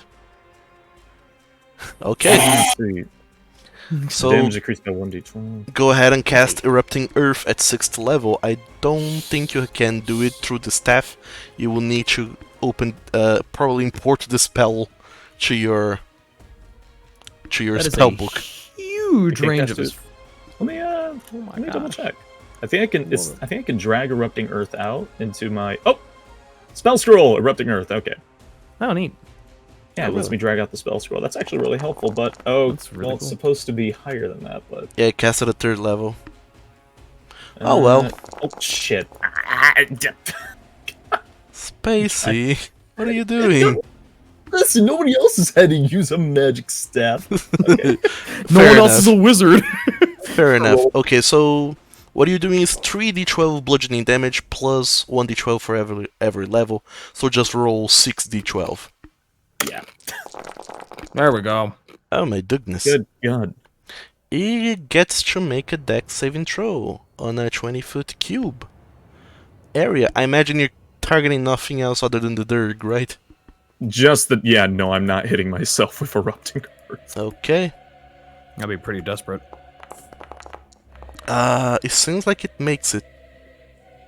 Your spell save DC is 15, right? My spell save is 15. Alright, it makes it. I believe it suffers half damage. It does. Yeah, it does. So, half of 35.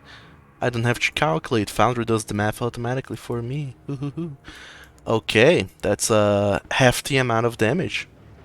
The creature looks weakened. And, Falcon, I need you to go ahead and roll d20. If you roll 1, your staff becomes dust. And you have a very bad track record of 1s today. Don't. There we go. Hey, not a 1. Okay, your staff doesn't becomes dust, but it has 0 charges right now, so you can't cast it again until next dawn, when it recovers 1d6 charges. In my defense, I only rolled 1-1, and that didn't happen. True. So, that's your action. What else are you doing for your turn? That was technically not a spell, right? I was technically not casting it. That was a staff. I I think it's guess. sad, DM. Yeah, no, it wasn't a spell, I guess. You didn't cast a spell, or did you? I Technically, used just a used an magic item. Anybody could have guessed at that. You all saw it. I saw it happen. It's like I I know you want to misty step away from that dragon. Technically, the wording say use an action to cast a spell, so using your spell save DC and attack bonus and whatever. So technically, you have cast a spell. What? But I have a bow. Brutal. It doesn't cast. It counts as a spell. The item. Yeah, hence why you need to be a spellcaster to use it. I really freaking hate magic. I can't do anything. That's it. I cannot do anything. Be a fighter next time. Okay, are you just standing there? I can't move. No You bonus can try action, and anything? run, but you might die. Well, I have a bonus action, but I can't cast it. Don't you have features? Well then. Don't you? Fuck it. Momentary stasis then. Seeing as you're now in range, giant dragon thing. You just use your action. Does this use my action? It does. It uses one action. Okay, First- features mean nothing. Okay. Track Daring, I need you to go ahead and make a death saving throw. Nope, because my periaptive wound closure auto-stabilizes me. Pent is going to try and fire a longbow. And never have I been noped so hard before. I've had this item a long time. And for the first time Here we today, Pent misses. Pence was the real hero all along, to be honest. He's the only consistent one of all of us. At the end of Pence's turn, Faltonan is going to make a tail attack against you, Falcon. Da-ba-da-ba-da.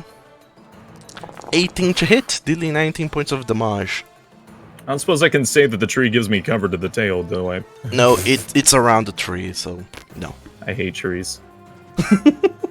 I hate magic. I hate trees.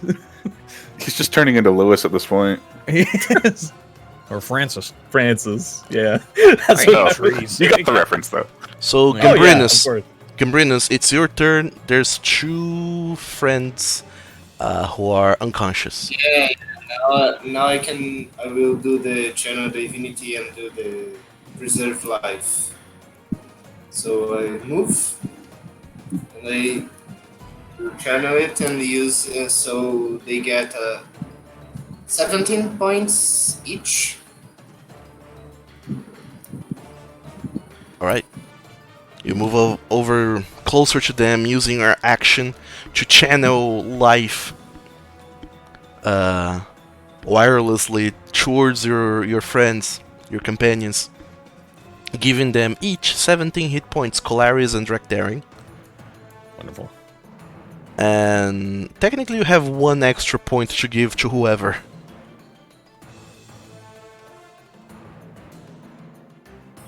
Question: because of my disciple of life, they get the 2 extra points. No, of because the- this is not a spell, this is a feature. Oh fuck it. So I don't know who is more down. We both have the exact same health. So to Draktar, 1 Okay. extra point. Yay! 18 health points. Got it. And you have a bonus action still. Gimbrinus.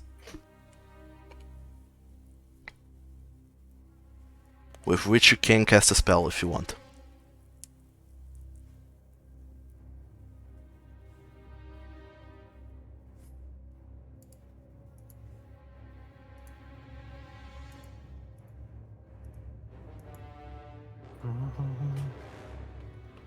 Oh my goodness, a spiritual weapon.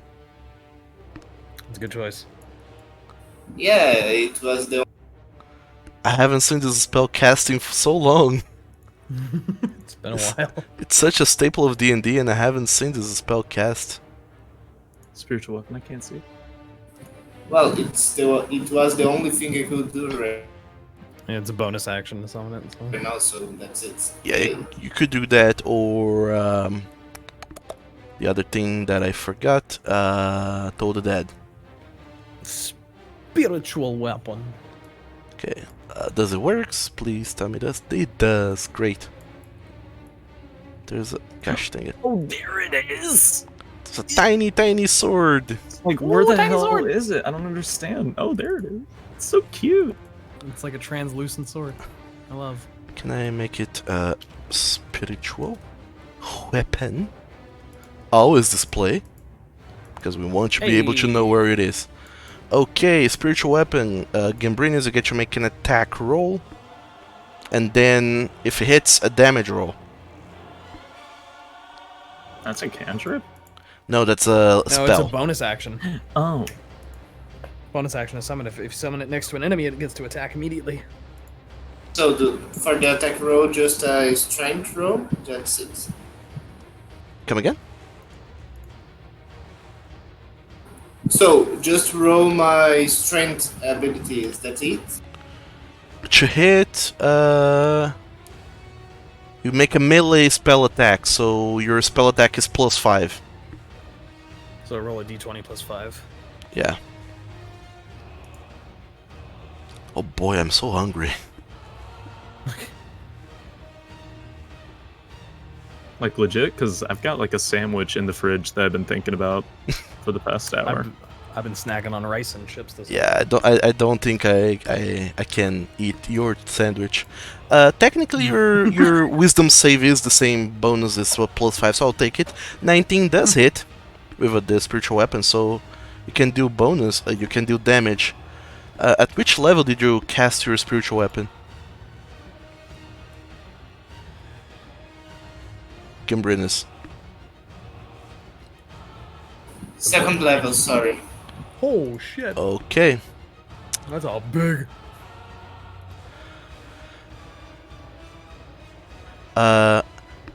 Although it's not worthwhile casting spiritual weapon as a second level because it only levels up in damage every 2 levels. So 1 first level, 3rd level, 5th level, and so on. So if you What do we cast it at expel? 7, if you, No, if you so cast it at first 7, you level. don't get the extra bonus. And that's Okay. it. First level then. Because it's technically it's a very good spell. It's a bonus action attack spell. But sure, first level then that's 1d8 plus 2, which is your wisdom modifier. That hits, so the Durgan takes 9 points of damage. I said the Durgan takes 9 points of damage. Thank you. I thought for a second you said 7th level, and I was just like I did too. I was like, panicking. whoa! Like, the fuck is a cleric? Clerics casting shit at high levels, man. That's tasty for me. And that's it for your turn, Gambrinus.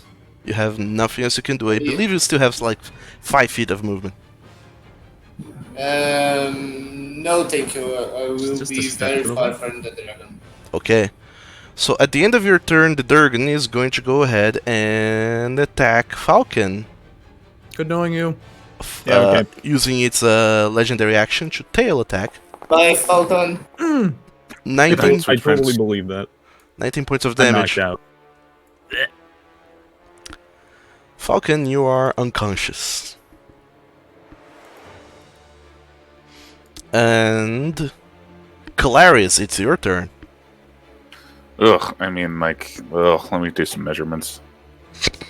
We're so far away. Yeah, like, I could sprint over there, but that would be it. So I kind of Yeah. want to just run. Technically, you can bonus action dash with your Yeah, cunning 'cause- action. But you're still not in Ooh. range to do much. Yeah, I'm still not in range to do anything, so I might as well just, I don't know, move.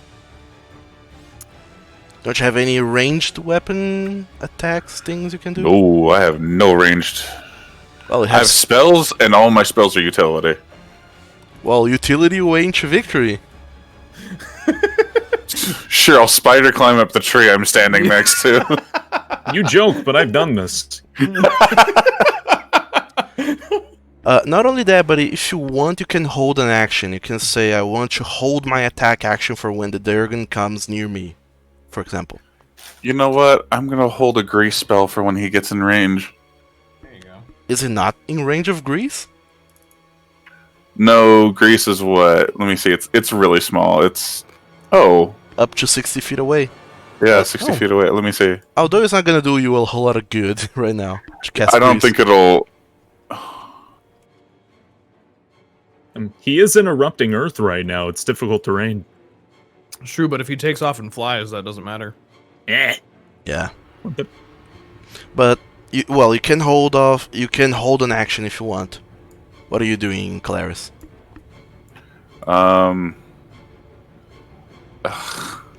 I mean, it's either I cast Grace on him right now, or I just... I guess I could try to hold a melee attack Mm-hmm. if he comes in range for that. That's what I'll do. I'll hold a melee attack if he comes in range. Okay. It's a good idea. And then I'll just end my turn. Mm-hmm.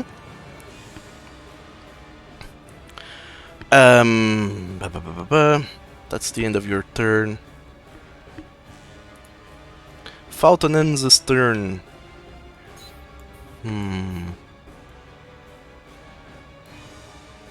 It has tasted blood. Several times. Let me roll d20 to see what happens next. 8. It is concerned for its own safety right now. It looks at you all, looks at Drakdarian once again, starting to rise after being downed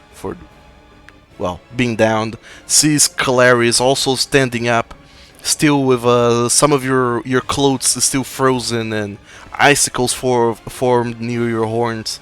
And Gambrinus is still incredibly spry despite everything that he's been through. And Faltanan just looks at all of you and snarls. Doesn't even notice his pant hiding in the orchard. And I have so much repressed trauma that this is nothing to me. It is fearing for its own safety right now, seeing how close it is to being defeated.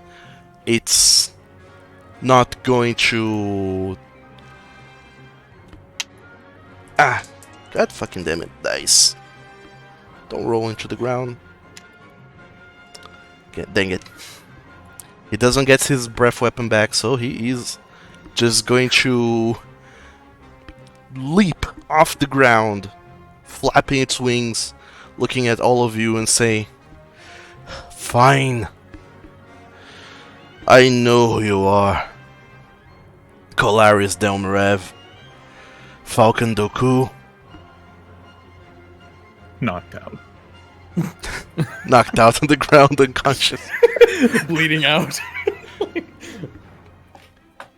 Wait. What's the last name of Falcon? Doku. Don't. Just don't. Come on. Don't. Come on. No. Shushu. The Durgan. Yes. They are my friends. I need to know more about them. Oh. Well. This is unfortunate for the people watching, but all four of you, the players, stick around on our after talk. I'll explain what's going on. But anyway, the Durgan just snarls and flaps its wings and says, "You think you're doing greatness. You're only delaying the inevitable. All of you will fall as slaves as they're meant to be. And all of your kingdoms will fall with you. I swear. The land which you inhabit, your realm, will know our wrath when we strike. Just you wait." And then he starts flapping its wings and flying away, seeing as it's down to dangerous levels of health and does not want to be slain. As it flies away, all of you manage to breathe with immense relief, knowing that you escaped, you dodged such a nasty bullet.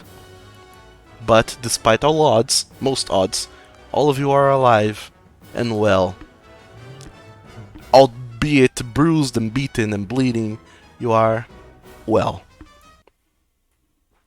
Except for Falcon, who's currently bleeding out. Help. Oh yeah, I walk there, grab him by the tail, and use spare the dying, and pull him in. So as I do that, I use the preserve life and give him a heal and everyone. Alright, so you once again dispense healing from your pool of 35 hit points to make sure your companions are back to health to some degree. Pant comes running off of the orchard, unknocking one arrow that he had on his bow and approaching everyone, looking. He is just amazed that he survived this and that also that all of you survived. How much health per person, Gambrinus?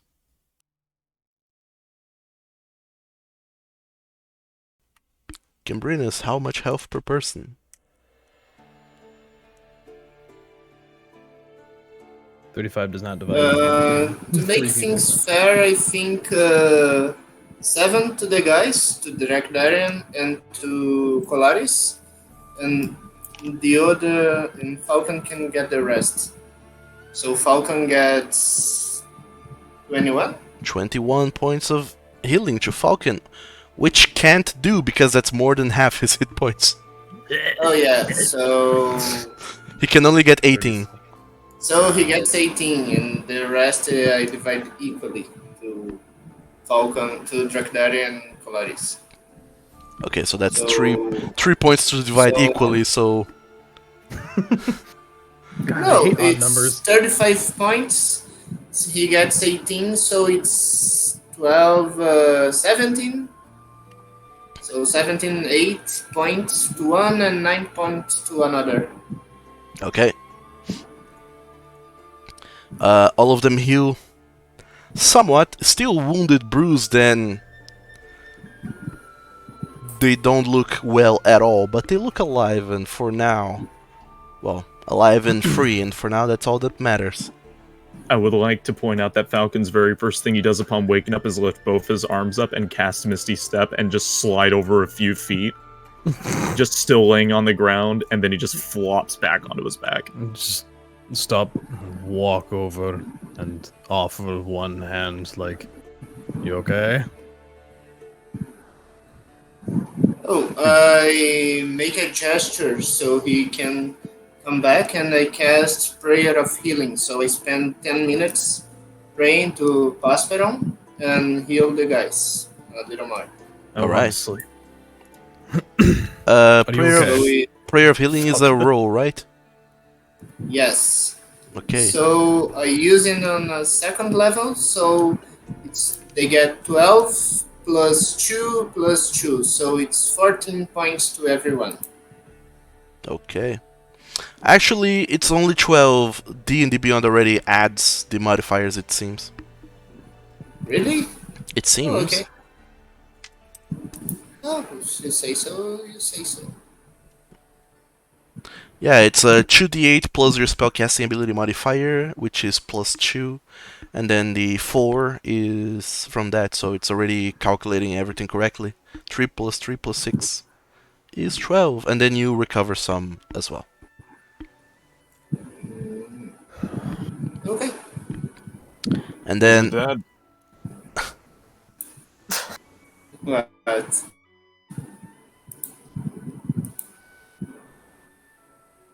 So as you look around, Falcon, you don't see the dragon, you don't see Faltonan anymore, but you also don't see any corpses around.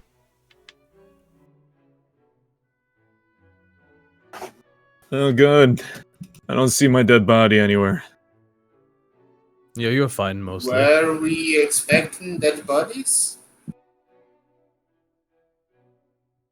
What?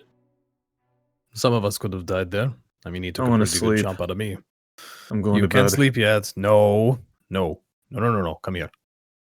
I have no spells. Okay, I have I'm a going to very, pick you up very off the important ground. Come question here. right now, and I need you guys to focus. Where? I'm going to look at the other two So, because Falcon's so Falcon, out of it. Where what can was we your go that's last name safe? again? Come again, Gambrinus, what did you say? Falcon, what were your last name again? I never said my last name, also I don't know.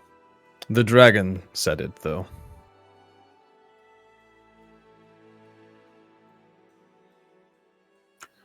I would know, wouldn't I?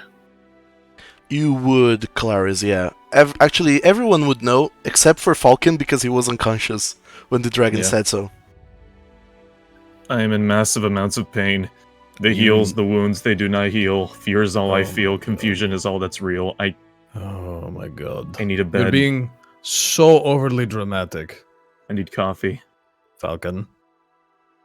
Where's the little rat thing that was with us before? He knew how to make coffee. Where He's am I? not here anymore. Fuck. Just kind And of- do you know how to make coffee? I'm just going to pat Falcon on the cheeks like, come on, buddy. Like, focus up. Okay. All right. I'm breathing.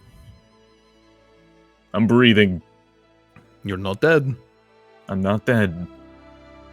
You're breathing, you're not dead, and you have your mayonnaise. Oh, thank God. Before we continue any pleasantries or anything, we need to get somewhere safe that isn't. I don't know where's safe around here.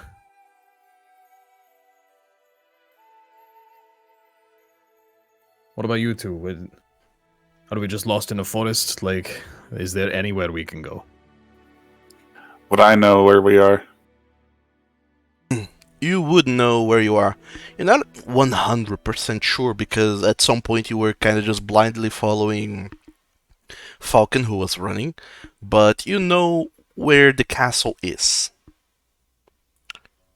You, Calaris, let your companions know that you are, well, you were in the castle of Lord Grodzina in the city of Dreamin, one of the closest cities to the border between the land, the frigid lands and the land of dragons.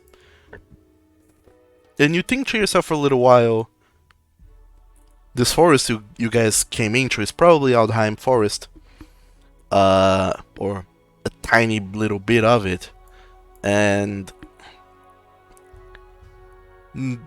one thing you know for sure is that if you keep going west, eventually you will reach either the shore or a road, and then if you keep following it west, you will go through a crossing that will lead you back to the land of dragons, from where you hail from. We need to head west. That is the safest direction. And away from the castle, more importantly. Okay, all right. We got a few Falcon. options here. How far away is this? From the city to the crossing? Yeah. According to, on a straight line, according to this, I don't know if it's right, but it says it's 126 kilometers. It's very far away. Oh, do I have to do math? Of course. Of course you do. You're a wizard, you always do math. Sounded like we have quite a walk then. Yes, we do. To be fair, Okay. the region is incredibly unfamiliar to you, but you get the sense that there's some familiarities around it, especially when Calaris mentioned that you're in Aldheim Forest, and it tickles something in your brains, a little speck of familiarity. Not entirely sure of everything, but you know that, well, at least you, Calaris, know that you're free and you're closer to home now than you were several hours ago. And now, not only that, but you have several companions that will probably help keep you safe on the way back. Whoever these are. Even though you know Falcon, there's something odd about him. And there's also this Drakdarian that you never heard of in your life, but he's a Dragonborn, and at this point you don't know if he's one of the Dragonborns from the land of dragons where you hail from, or if he's one of the Dragonborns from the Frigid lands, this a part of the Frigid host in some way, shape or form in this vast place that you're now trying to escape from.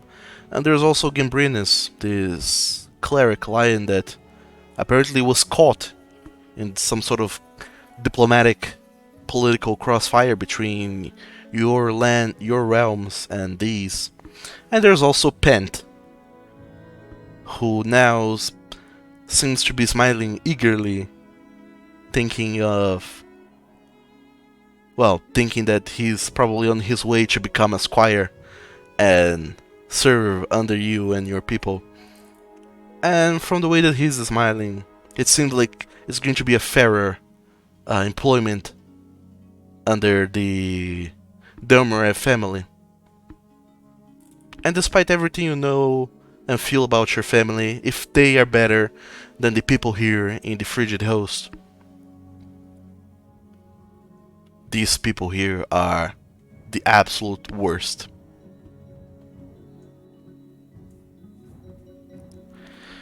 And that, everyone, is where we're going to end today's session. That was too many natural ones. I need to go have a shower or something. Cleanse yourself. Wash off the filth of the natural Seriously. ones. Ugh, I don't blame you. that one I'm round still ruined surprised that everything. no one died. I'm happy no one died. I can't die really easily, so it's okay. I'm surprised too. But I wasn't rolling that bad, but by God. Would have been fine if I didn't roll like 3 ones in a row. I think you only landed one attack on the Durgan, which is... I landed 2 because one of my attacks and one of my attacks of opportunity. Oh yeah, the attack of That's opportunity. it. Out of the, I don't know, 7. 11, something like that. There were a lot. We did 3 rounds of combat, so yeah, it was. You poor thing. But anyway, thank you guys so very much for watching, Twitch viewers. Sorry for a much slower paced session. I have my throat is destroyed, and I'm trying not to talk too much and describe too much, despite what we did today was very descriptive.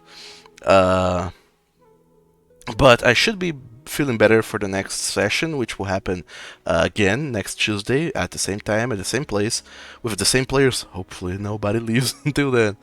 And then you all can enjoy some more adventures and natural ones with these people here in Conquerors of Nolyn.